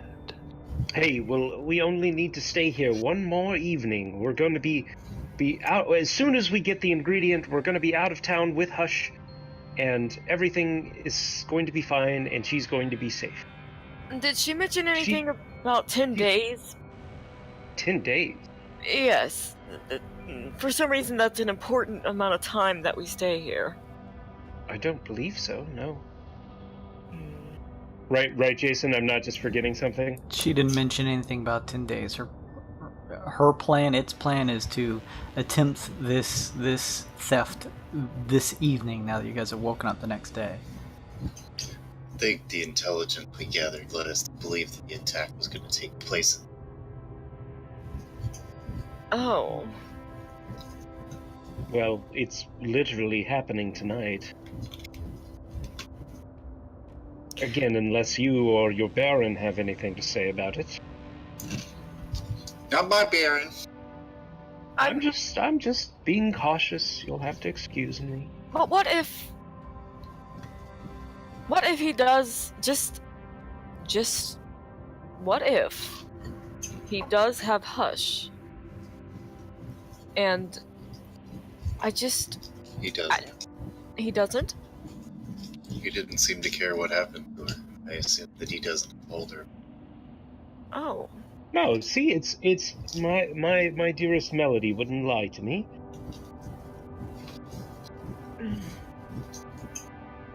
Can I see that chalkboard, Aesop? Sure, of course. Chalkboard. Does it look like it's beat up or in any way? Does it look like there's like if it is in fact Hush's chalkboard, if it's old, or if it's anything unusual about it? Make an investigation check. Oh, gross. That's a 6.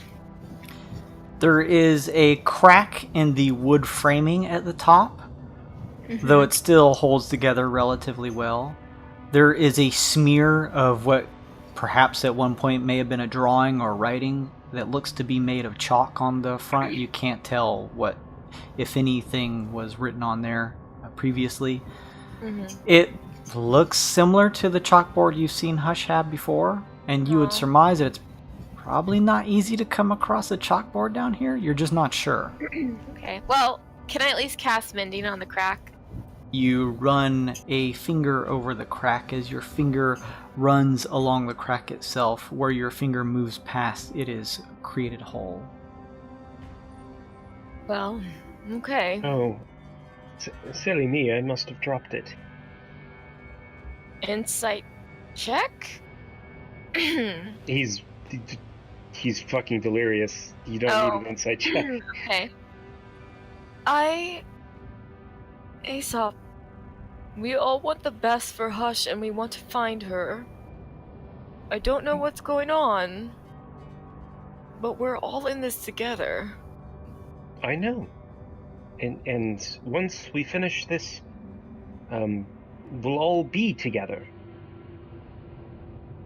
I'll hand him the chalkboard back. Thank you. We'll be a functioning family unit. Once again. Anyway, we should plan. We should plan for a big, exciting heist, right? What about you, Kemo? Do you know anything about these scuzzworks? Have I had any work at the factories? You have walked by the factories before. The Scuzzworks is one of the larger facilities.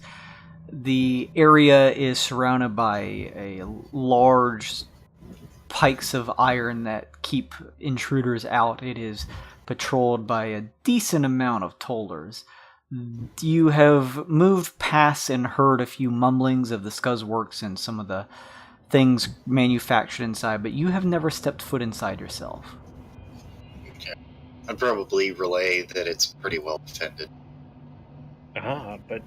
But they think that you are all defending it, yes? Yes.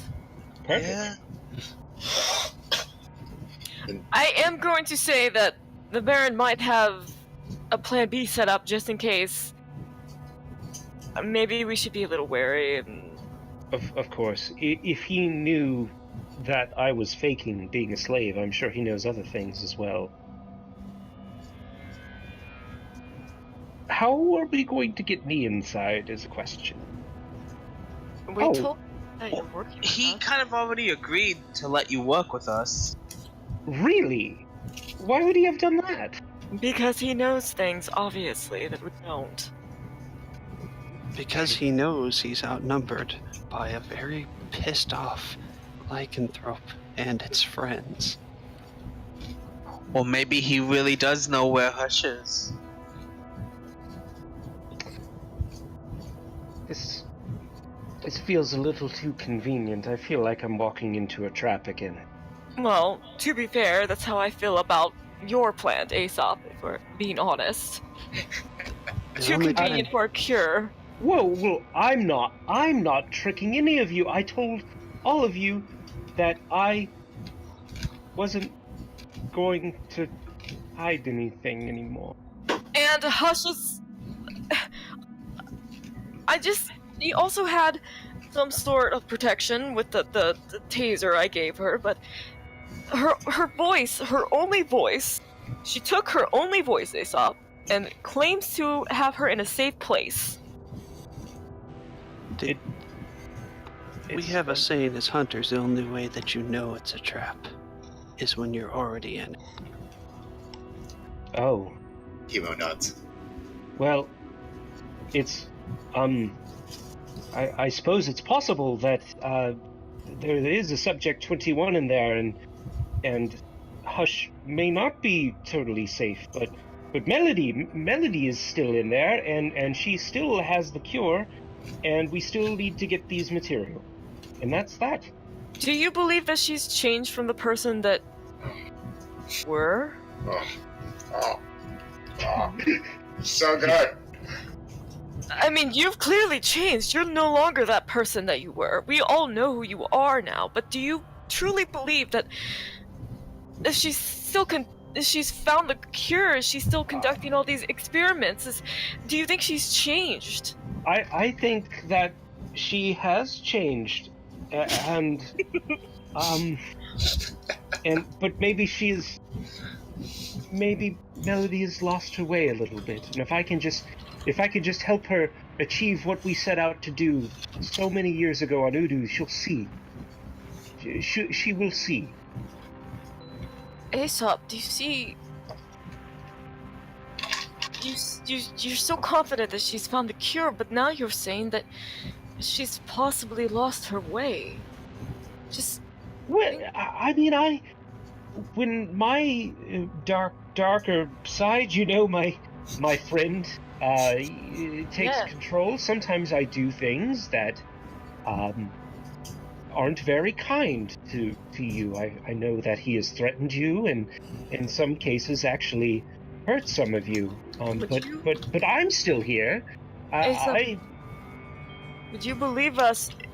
I mean, your 22 has also helped us in situations where we needed to be protected. And yes, it was in a very gruesome, roundabout kind of way, but regardless, he has been helping, and even now, I would say somewhere deep inside that he still would like to help. I mean, it wouldn't hurt for you two to try to get along every once in a while. No, it's ridiculous. I literally cannot control him when he comes around. I can't be friends with something like that. Have you ever tried? Well, no, but I mean, he's a monster. Because you created him, and he lost control, and of course he's got a taste for meat, blood, and that's one thing, but... That is a big thing. Yes, but have you ever tried to teach him kindness? Or talk to him? Besides treat him like a monster? Because he has these cravings?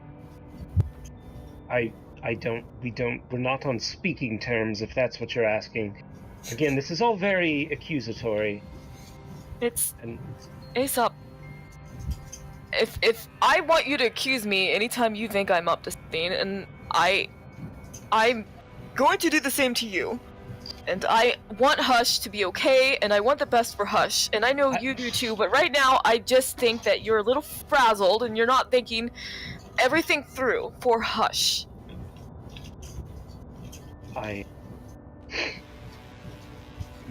Maybe... Hey, can Glosse make a check? Yeah. Insight? Or like something to convince him. Oh, baby, I can make a persuasion check. Or I can make an intimidation check because I'm using Hush's, wellness. That's between you and Jason.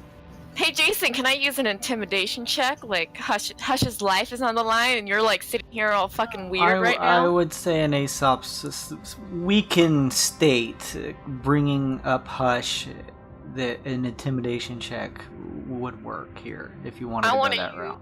I want to use my advantage because I don't know. I just feel like it's. Okie dokie. Cool. You throw your inspiration out I there. never looked at my good luck card. Let's see. Gladiator trick! I fucking suplex Aesop into a cinder block wall. You want to get Hush swole? First one, is good. I rolled an 18. Second one is a 12, so 18 plus intimidation 9 is 27. Yeah, 27. That's a high one. I'm just gonna roll. Yeah.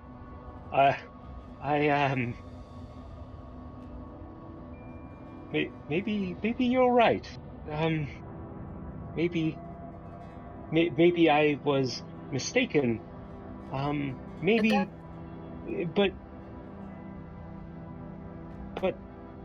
that I. It's okay. We're not here to try to derail you or sabotage you. We just, if you were mistaken, we have to figure out what we need to do to make things not necessarily right, but as safe for Hush as possible to get her out. And maybe think things through a little, and even though it is wonderful to be reunited with Malady and have a cure for your people, but maybe sometimes some things sound so good you want to believe them because of all the bad things around you. I didn't talk to Malady. What? It was 21. Aesop? Her peace fighters are lycanthropes, almost assuredly. I saw their eyes, and that's all I needed to know. So, does 21 have Hush? She has Hush. That can't possibly be good. And 21 cares about a cure? A poison in a factory is a cure for her people, which are... who knows what they could be? But Aesop.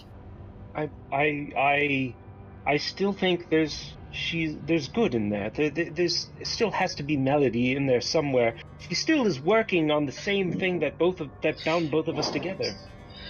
Is that what you believe, or is that what you want to believe?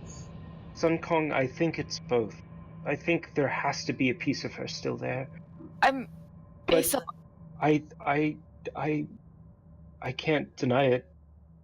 I think Hush is in danger. She's with 21 right now. I'm Aesop. I spoke with 22 earlier. What? You weren't aware. But listen. He, in his own way, he this is his body too. And I'm sure whatever memories you have or feelings you have, he's gotta share something. But he doesn't trust 21 either. Of course, he would see. But Not he that I would mentioned know, the little but bird. The little bird. that's me, I'm afraid. Mm. I am the little bird to him. But why would he try to want to help you? It's a rivalry thing, I'm sure. He sees 21 as the previous iteration, an inferior subject that must be purged to prove his dominance and superiority. I mean, if you look at it that way, yes, but I talk to people all the time, and I'm just saying, in this situation, it's odd to me that he came out as he did, trying to warn us of something that is potentially very dangerous, and tell us that she is lying about something. Then, if she's lying, what do you propose we do? We have to... I don't know where Hush is. She could be anywhere. The Shanty Square was huge. Hundreds upon hundreds of buildings, ruins, scaffolding. We could be looking there for weeks. What if we used... I mean, a possibility is to try to get help from the Baron. Oh, please. It is one possibility. If we do this, we do it together as a team. We are not involving that slaver. No. Here is my suggestion. If 21 has my daughter, and she's not willing to listen to reason and let Malady slip of the tongue, just not allowing Malady to take control, then we do the heist. We get the material, we learn what we can about it, and we do the drop.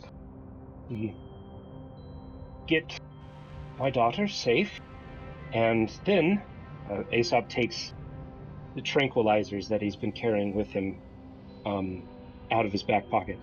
We deal with 21. We subdue her. I can take her research and do with it what I'll figure something out, but you're right. My daughter is the utmost concern. Maybe we have to trick 21 to a false sense of security to get her back. I'm okay with that. Anything to save Hush.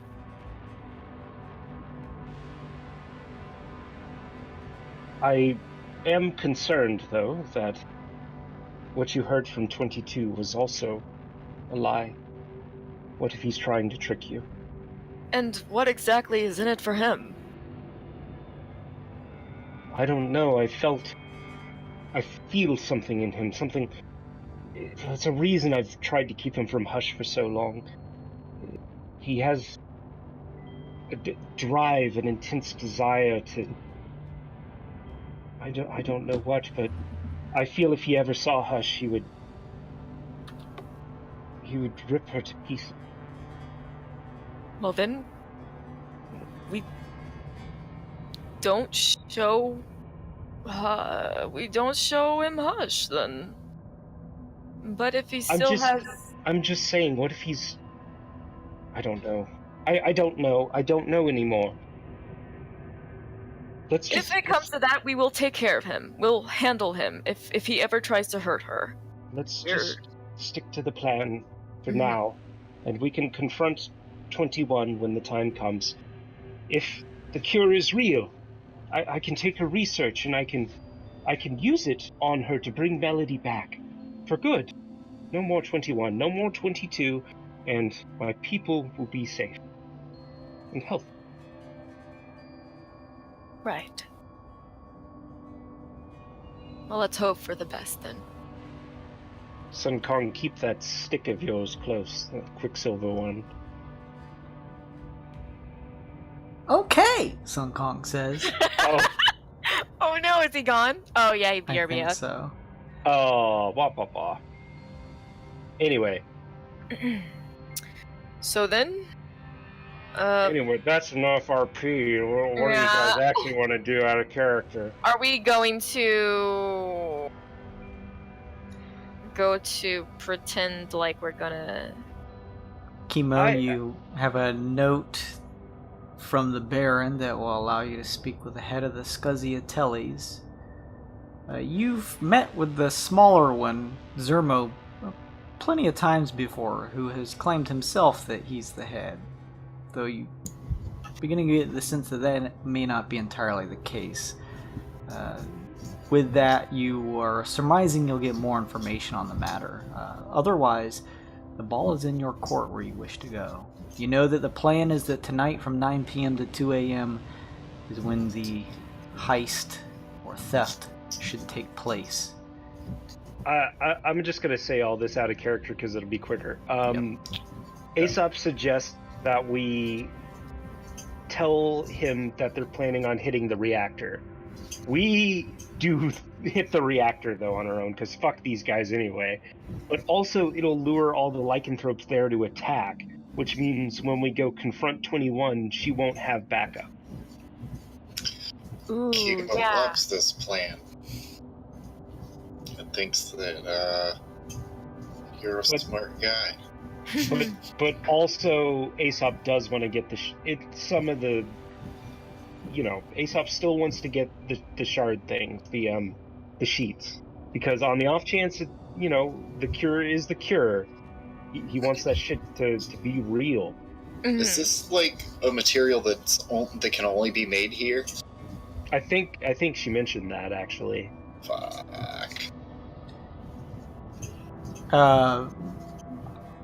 Probably with Rinkaz's knowledge, it's probably able to be made elsewhere, though unless you have a pretty extensive factory or facility similar to what the family has, it would be relatively difficult.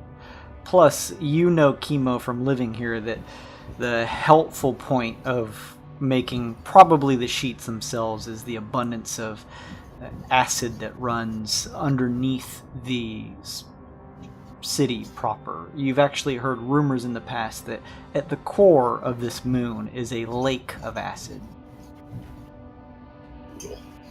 Gross. Yeah. Can't fault your logic, Aesop. I mean, personally, I agree with 21's assumption that we should burn this place to the ground, but too many innocents would die. Can't allow that to happen. Mm-hmm. Can't argue with your logic, Aesop. I'm starting to like this Kemo fellow. Can't argue with your logic. He seems pretty alright. Murder. Murder. Alright, so what now, fam? What are we doing? Did you want to go talk to the head just to see? So I had an idea that might work. Mm-hmm. With the attack happening and us defending the factory, could after 21 attacks we pretend to give chase, but really we do what we have to do, get Hush back, and then we could still even possibly save face with the Baron. Do we want to save face with the Baron, though? I don't know, we can make it seem like we want to. To save it to feed to the acid visions, yes. I suppose if we're going for subterfuge, yeah. I mean, that way it doesn't look outright that we're betraying him, just in case maybe he can help us get off the planet. Yeah, we still need to get off of this place. Well, I do know that Subject 21 had a ship hidden. Do you know? So is this a thing you know for real, or? Well, it's where I was supposed to meet her, so we could all get off the planet together. But is this another sort of situation where she's just saying things to appease? Did I tell you guys that I had found her ship, or what we thought was her ship? Oh, I don't think you No? told us directly. You just talked to the Baron about it. Okay. I tell you guys that we think we found her ship. No, yeah, I did, because we found that missive is what I said. We found paperwork that linked you to. You know, Yeah. and with that information, it kind of almost gives more credence to the Baron's story than 21's, because he says he has a ship, and if they found her ship, it sounds like maybe he does have a ship, and she doesn't. Is the ship in the place that Subject 21 said the ship would be? Jason? Do the stories line up? Does Kemo's location line up with where Aesop was told 21's ship was? Kemo, you know, at least as far as you've been told, that you actually went to the area where the cargo barge, which is pulled by another Spelljammer ship, was contained. You only searched the cargo barge itself. There was no accompanying Spelljammer. And that is where you found the documentation that you turned over to the others. Besides that, you don't know of any other ship. The place that the ship was impounded was close to the landing strip, but not exactly related to the storage area that you were told, Aesop, that contains the hidden ship. Okay, so it's not the same. Not the same location. Alright. So, yeah, there's still a little bit of questioning there.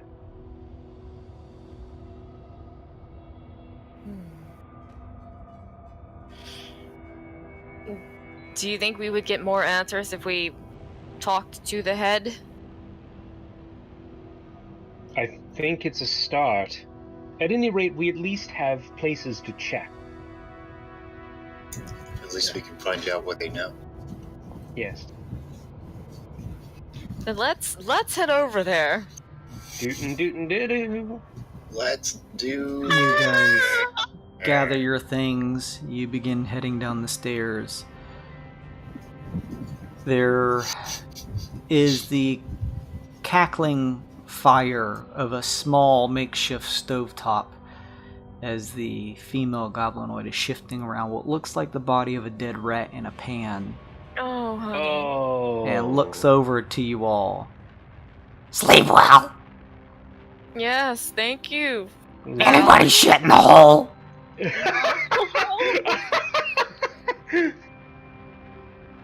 Did anyone? No, maybe in the pan. I say under my breath. Nah.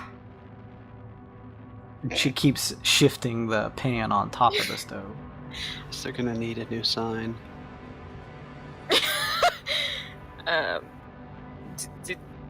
Do you want to give her that gold? Oh, right. Thanks for keeping us safe. And I give her the extra gold. She shifts it underneath her very tattered cloth shirt. Come back. Yeah, come back. Okay. Goodbye, Sally. No rats? No. Oh, God, no. Okay. She flips the rat. You guys push through the curtain that leads you outside of the second floor of the exit of the front entrance of the dead rat, and begin making your headway over to the Scusiatelli estate that you had previously entered. It doesn't take you long to get there. There is the occasional toller strolling through the streets. They keep a watchful eye, but none of them really approach any of you. You guys eventually reach the Scusiatelli estates, the two similar... Actually, it's a one solid iron door with the like eye area that pulls out that you remember from previously. Like the eye slot, the eye slit that can pull open. Yeah. Feels weird coming here not as a slave this time. Kemo, show them your papers. Tell them those words. Use your voice. On the door. Clunk, clunk, clunk. There is the sound of what sounds like argument coming from the other side, and then the sound of dragging wood across the floor. The slit opens and you see the familiar pointy nose and beady eyes of Zermo. Oh, you bet. Come in, come in. He sees your face, Kemo. You hear the unlocking of several locks, and the door pulls open. And you guys see Zermo. Welcome back. He says, leading you guys inside. Hello again. You've returned. Yeah, we've come to talk to the head. I am the head. Oh, what business did you want to discuss? Kemo looks annoyed, kind of halfway rolls his eyes and hands him the note. No, the real head. He pulls it open and pulls out a letterhead and opens it up.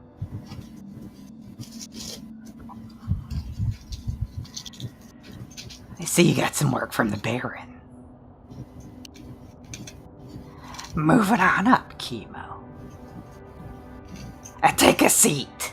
He says, pointing at the chairs and makeshift sofa that you guys saw in the front entrance of the area that you previously were, where Aesop showed off his talents of trying to poison someone. Although you imagine they're probably still alive. It's difficult to tell.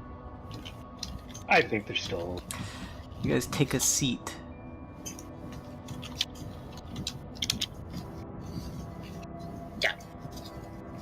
There's a couple tollers in the back that watch you as Zermo shifts back into the hallway. You hear the sound of a latch and shifting wood.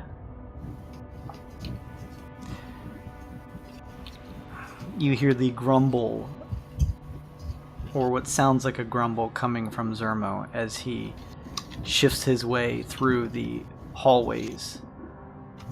Following behind him is a tall figure. A overcoat flows behind them some ways as they travel across the floor. They have a fancy collar that fans out behind their head that shifts from greenish to yellow hues. And you notice where a human head normally would be, it is that of what looks to be some type of squid or octopus. Oh, he's a what is it? A duskman. And a eye patch sits over one eye. This is Lord Drezelak. He's the real owner. Ah. The figure looks across to each of you and grabs the note from Zermo and takes a look at it. It then quickly snaps its long clawed five-fingered hand, shifting the tall hat off of Zermo's head and clasping its hand on his head. You watch as Zermo's eyes reel back and go white. Oh.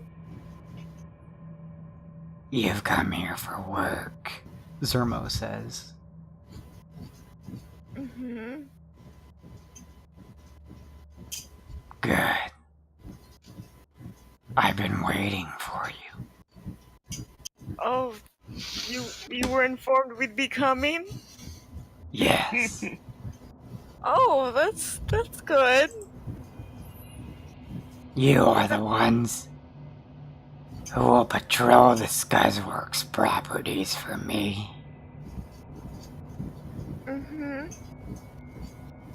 About a month ago, Malady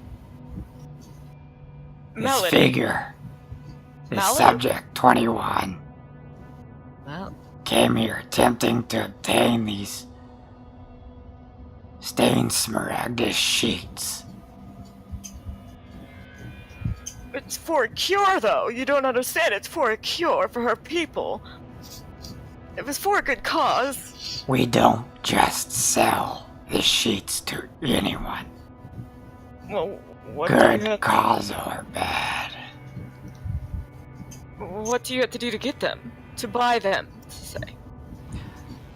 Let's just say a more lucrative offer from another party was posited before Subject 21 arrived. Oh.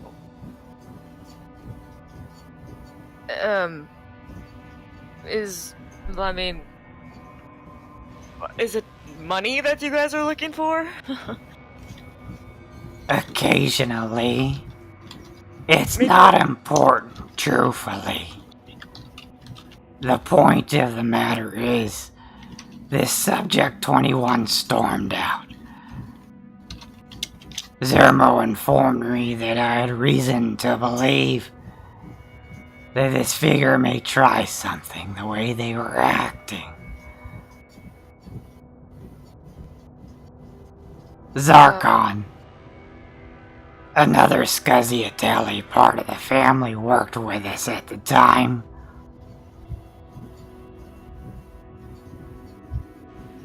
Oh. Bring them in. Zermo says, turning towards the tollers, still with a hand placed over his scalp by Drezalak. The tollers shift and exit into the hall. You hear what sounds like running wheels across the ground being pushed. A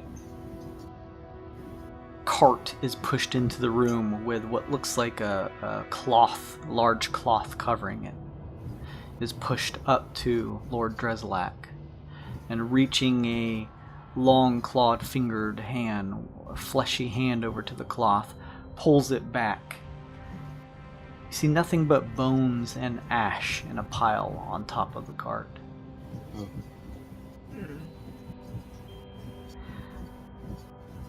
Zermo continues, his eyes white. Zarkon received a letter that read, Scourge's time of reckoning is close at hand. Zermo tells me he got a paper cut upon opening the note, and soon after, his body caught on fire in front of him. Nasty. He burned within minutes.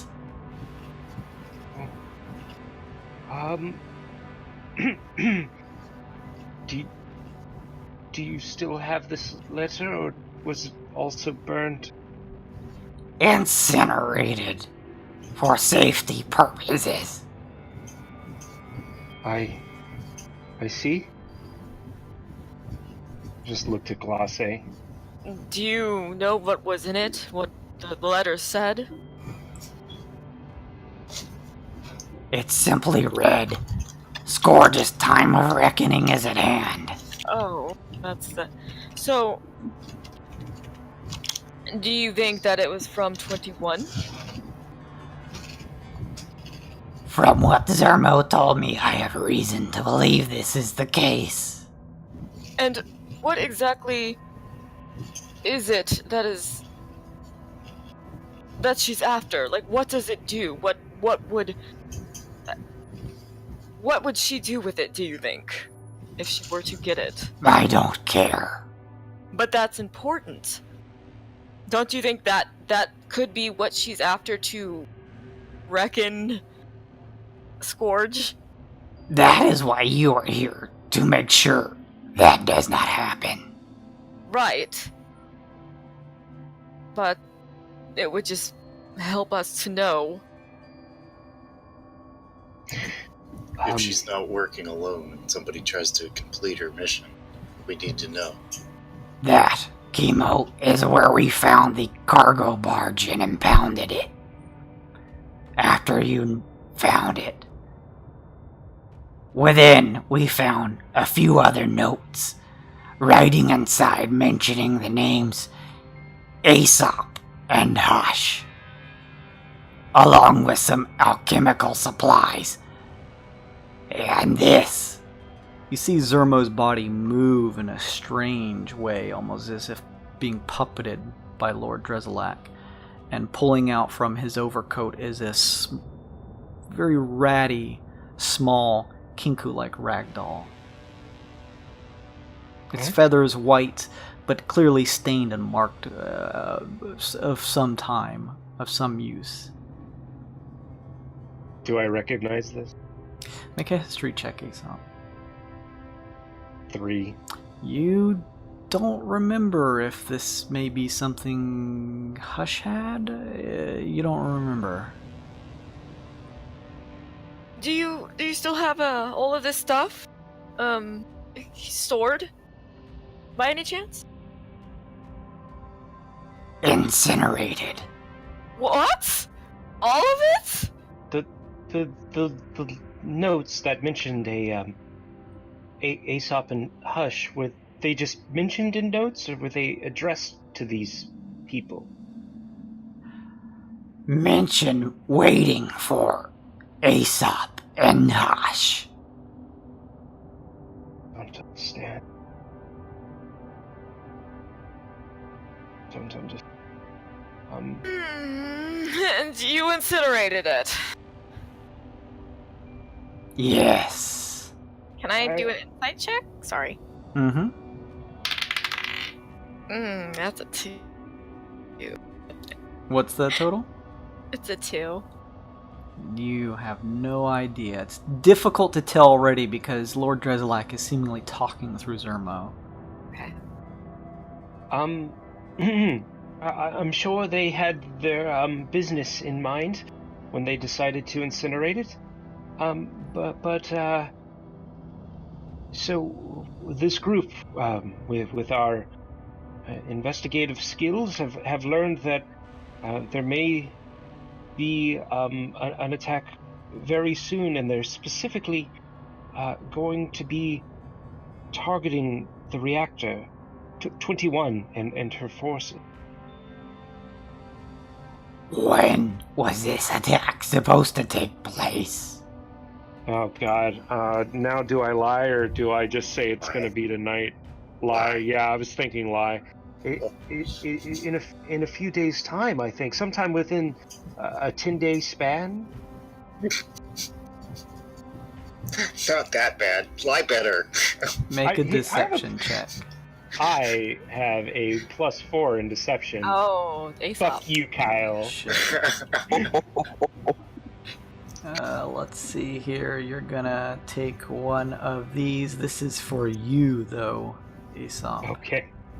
Do these persist between sessions? These disappear at the end of the session. Oh shit! I gotta use them immediately. I don't. Oh wait. Oh shit. Okay, sorry. Delete this one. This one's extra. 1d10 after making a skill check or roll. Okay, cool. The other one you have is for NVD. NVD, right. I think if we are supposed to guard this factory, you should place us near the reactor, because that is clearly where they're going to be hitting first.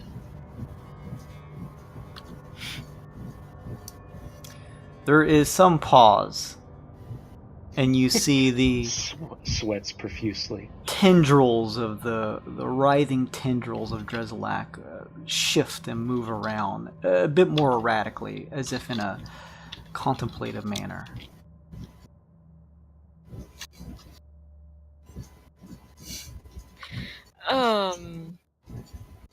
What? Sorry, go ahead. Sorry, you go ahead. Sorry, you go ahead. Kind of... The notes that you retrieved, the alchemical notes, what was it that they were trying to build? Only some alchemical supplies, not enough to make out what formulas they may have been working to create. Dang. Damn.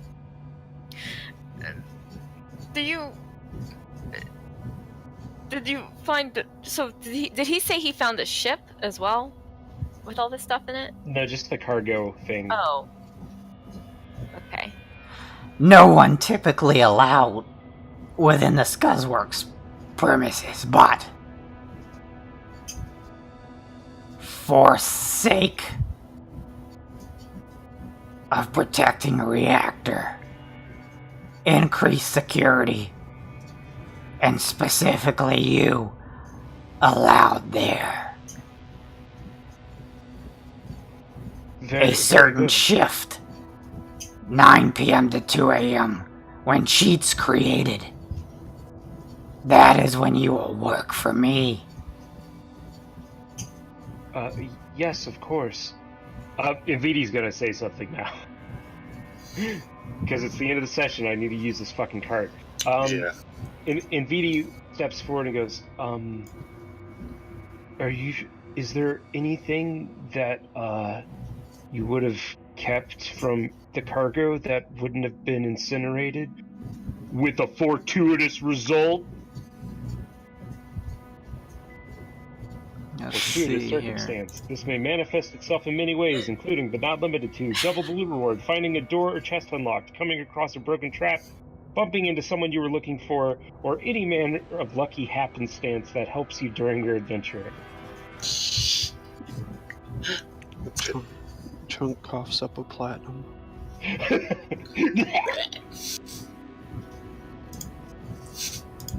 I fucking love... Okay, never mind.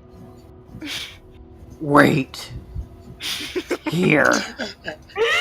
Zermo drones.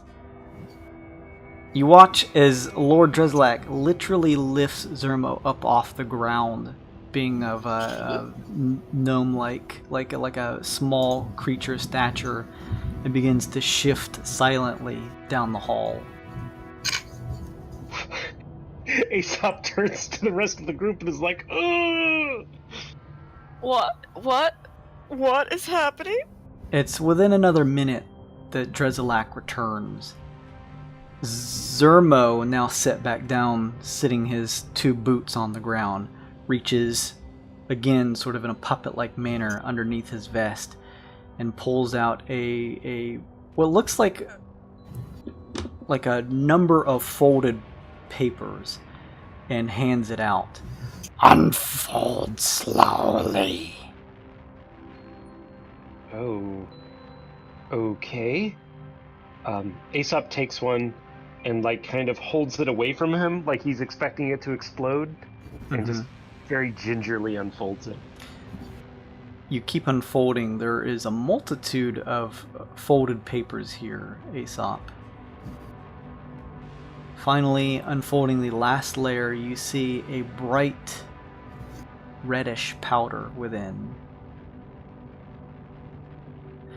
You remember, Aesop, without needing to make a check, that this was exactly part of the same material that you used when concocting the creation that Malady drank. It's... You all just see Aesop kind of wipe a tear away from his eye, but he doesn't say it. What is it, Aesop? Right. Well, I don't know. It's clearly some sort of flammable powder of some sort. Sabotage, I'm sure. They were going for your workers, I'm guessing. And I look to Zerbo for saying that. But Aesop gave you a very knowing look, Gloss. You will stay in reactor, patrolling area. Nothing out of the sorts. Just watching, protecting reactor. No flammables within the Scuzzworks. I look at Rinkaz, and So we have a guy decked to the teeth with firearms, a guy that has holy fire, a guy with flammable blood, and a guy that shoots Goku Kamehameha waves. It's gonna be fine. And flaming boots. Oh god. And Kemo likes to cook.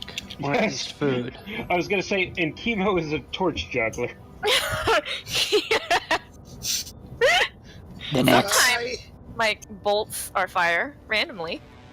Oh, that's true. Yeah, Glosse's chaotic bolt.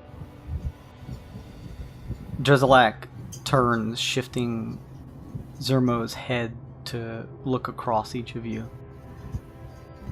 I wink. The next 10 day, 9 p.m. to 2 a.m., you'll be working at the Scuzzworks in the reactor. Do not be late. Do not cause trouble. When the attack happens, whether by Subject 21 or accomplices, kill them all. Of course. Won't be a problem. Your reward, already confirmed by the Baron. I need not give you one. Do this work for me. Understood. Yes. Of course. But yes. What was it that the Baron? Sorry, this is Bailey. What was it that the Baron promised? Our reward would be hush. Hush and a potential way off the planet. Okay. Hush and not being a slave for the rest of your life. Right. Okay. So okay. He knows what our reward is then. Yeah. You watch as Lord Drizalak removes his hand. It almost pops off of Zermo's head, and Zermo falls onto his ass. And Lord Drizalak, just crossing his arms behind him, shifting, moves silently back into the darkness of the hallway. God. Oh, it's a pleasure speaking with you. You hear the shifting sound of wood, and Zermo looks around. Alright, you got what you needed. You see him wipe a hand at his nose that now seems to be running a bit of blood. Gosh. Oh, careful there. Yeah. You, will you also be in the factory tonight? Hell no. I'm the head of the family. Oh, I get it. 'Cause he's the head. Get it? Oh, clever. You see him give a grimaced look as if agreeing to what Glace is saying. If anything does go wrong, though, I'm sure they would need some form of management to help direct the personnel. There's plenty of tollers and toxers. Also, the knights are stationed all throughout the facilities. I see. There is plenty of security. The bells from the tollers will notify most anyone else if there is trouble on the grounds, and then they can direct security forces where needed. Alright then, well, Plus there's all of you now, apparently. yes, have some good sleep rest, and I will see you tomorrow. Yes. You don't want to fuck this up, He says with a smile. We won't. Well then, 9 p.m. to 2 a.m. Ta-ta! Ugh. Bye. So, did we guess that he knew that we, were yanking his chain with the slave thing? Or is he, totally in the dark about that? I feel like they totally fucking knew. I feel like we were the fools the entire time. I don't know. Well, I think that's the case with the Baron, but I don't know about this guy. Make an insight check. I will do that. With advantage, because the end of the session. Okay. Sure. And you know what? Bam! I'm Oh, shit. And what did it do? 2.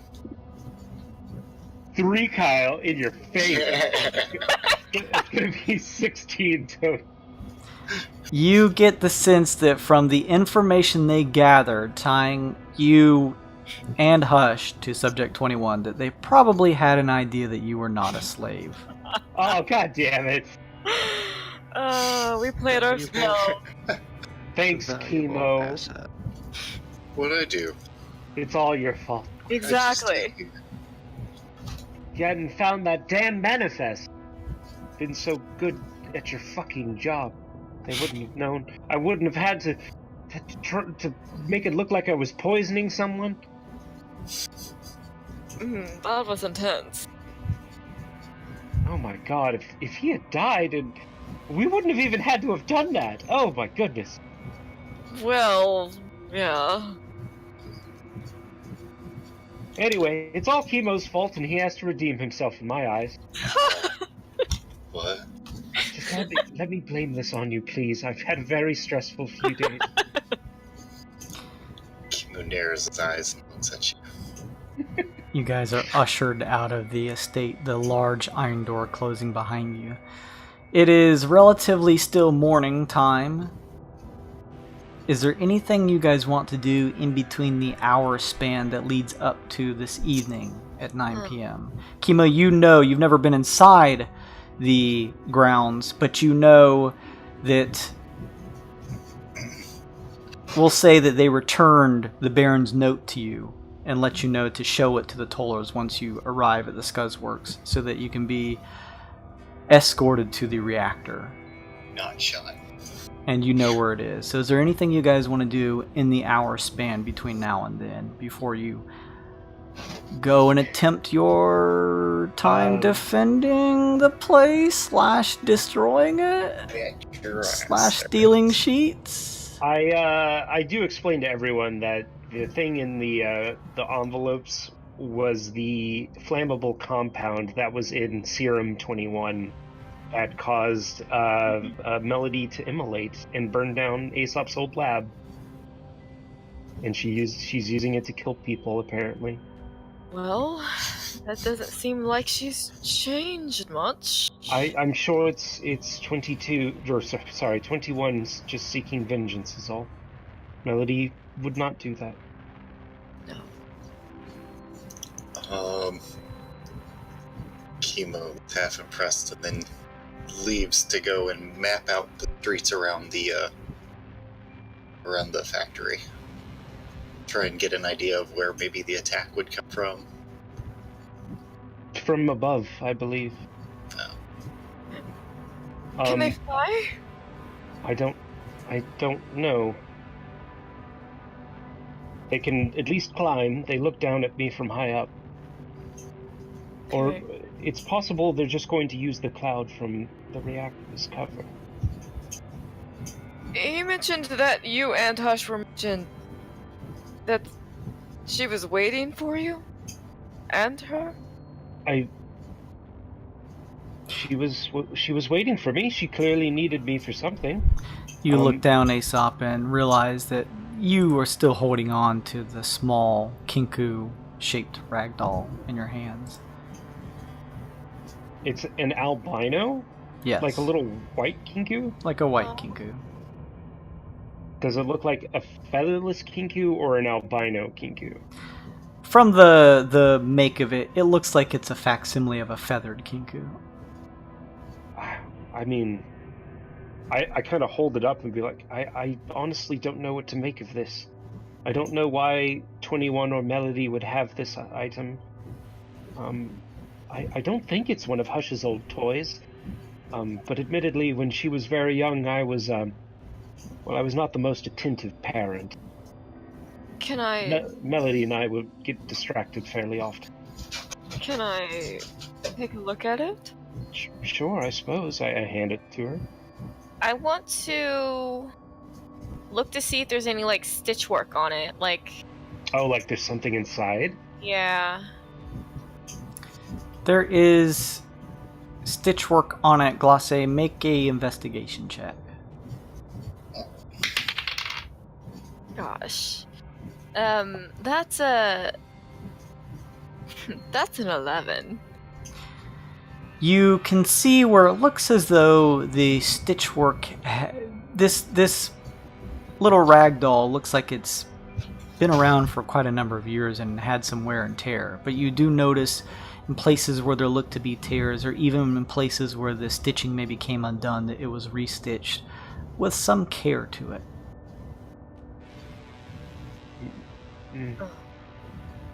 Well...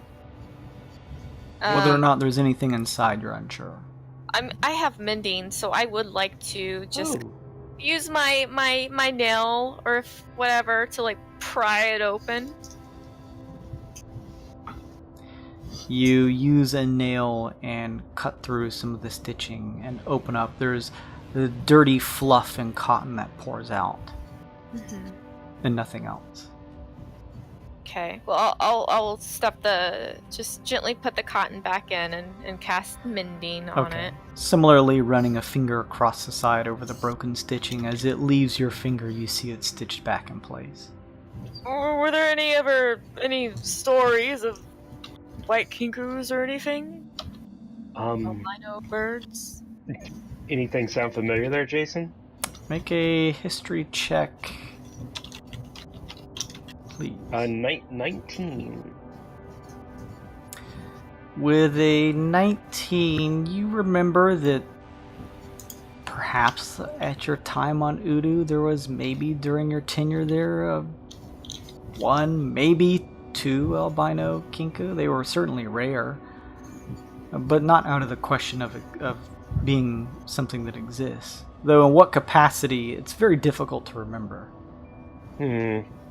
I mean, it's possible for a kinku to have albino pigmentation, yes, but nothing's coming to mind. I suppose I could ask 22 for help, like I did with the coffin on Relica.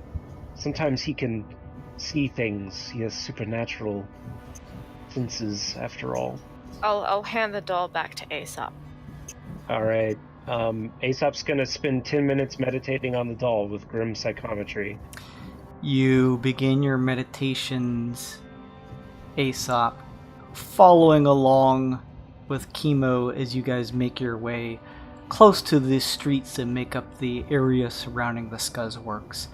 As you focus, Aesop, your mind begins to shift. Your vision staring at the doll begins to blur. A deep blackness wells up in your sight and things go black. And what you see afterward, we'll find out next week. Because we're over time. Oh boy. Whatever it is, 22 will describe it, and then Aesop will have to get you guys to tell him what was seen. Alright, so thank you guys for playing. I hope you had fun. Lots of fun roleplay that session. It was always cool. Yeah. Good stuff. Yeah. Yes, queen. Let's see. I'll be collecting the good luck cards, but I also get rid of bad luck cards at the end of the session too. So it's Yay! I was choose your initiative. Oh, Which would have been fucking great. Oh, There's always next time. that Glosse, that intimidation check on Aesop is pretty important. Yeah. Thank goodness. Yeah, I was gonna next, if it got really serious, if you hadn't snapped him out of it, I was gonna make him make bloodlust checks to like, only instead of being crazy and attacking you guys, he was just gonna stay like woefully delusional the whole time. Which I guess he still kind of is. Glosse doesn't like seeing her friends and family all weird and stuff. Let's bring along this weirdo we picked up on the planet of Slave. He's Stop fine. being so weird. To be fair, he's not being weird. He's like too relaxed about everything. He's like just sitting in the corner smoking. He's chill AF. Yeah, he's chill. No, wait, me? Yeah. The weird Yeah, one? you. You're not the weird one. Aesop is saying that, not Luke. Oh, okay. Of this lineup, Who would most likely be the one to intimidate a Kinku? The lizard with the gun? The warlock with the pseudo-dragon? The samurai ninja bard? The bird? Its own self, the monkey? No. It's the bard, the beautiful performer. She's like, more intimidating than any of us, and stronger than any of us. What the hell's wrong with our party? I know it's Why? pretty funny that our party phase has like the highest strength of any of us. I'm the strong, independent woman. Illustria taught her sister some Yes. good ways to get gains over the years. Hell yeah. Thank you guys for staying up a little late and playing a little extra long. We took those 2 sessions off, which meant a 3-week dry period, so I'm glad to be back. We'll be back on our normal weekly schedule, so we'll be back next week. No more skipping in between, and we'll also have Nick back with us then. Thank you everybody for watching. Thank you. These may be robots. I'm just gonna read through them anyway. Oh no, Inkari. She's a cool artist on Twitter and Tumblr. She's watching right now. She's cool. Hell yeah. As hell. Shout out to you, girl. Thanks for stopping by. Hey. Thank you, Inkari. If you don't mind, before you close out your browser, a good thing to clear it out is to just hit that follow button on our Twitch page. I think that'll do the trick. It's a great way to... Thank you, Avocado Badado. Commander Root, he's definitely a robot. Thank you, Days_Unicorn Destroyer 564. Woo. Someone took Days_Unicorn Destroyer 5-6 through the others. Days just said hi, so I think Days is new. I'm not sure. Thank you, Days. I haven't seen the name What's up, before. Days? Thank you. I have no idea how to pronounce it. Führer, or is it Führer? Führer. Mein Führer? Yeah. Inkry, of course. Thank you. Watching. We attract some nice folks. We've made it. We've made it. We're Say what moved you from will Twitter. about Hitler, but he killed Hitler. Thank you, Joby SN. Thank you, Lurks. Is that Lurks? Thank you, Polize, Slow Cool, V&K, Virgo Pros, and Zing Kyber. A lot of new faces that I have not seen before. So thank you guys. If you enjoyed what you saw, hey, give us a follow or not. It's up to you guys. You get cool rewards though by watching.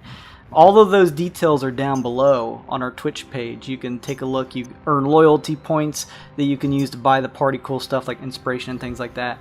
Also, if you want to, and you missed this session or want to watch the other ones, all of the archives are on our Twitch page as well as our YouTube page. You can just punch in Wyrd and Wyld or GAWD mode on YouTube, and that should pull our channel up. Thank you, Homegrown FL, for following us at the beginning. I gave you some points, you can use those. So thank you guys, I really appreciate it. I have a little subscription bar to get us to 100. We have 75 people right now.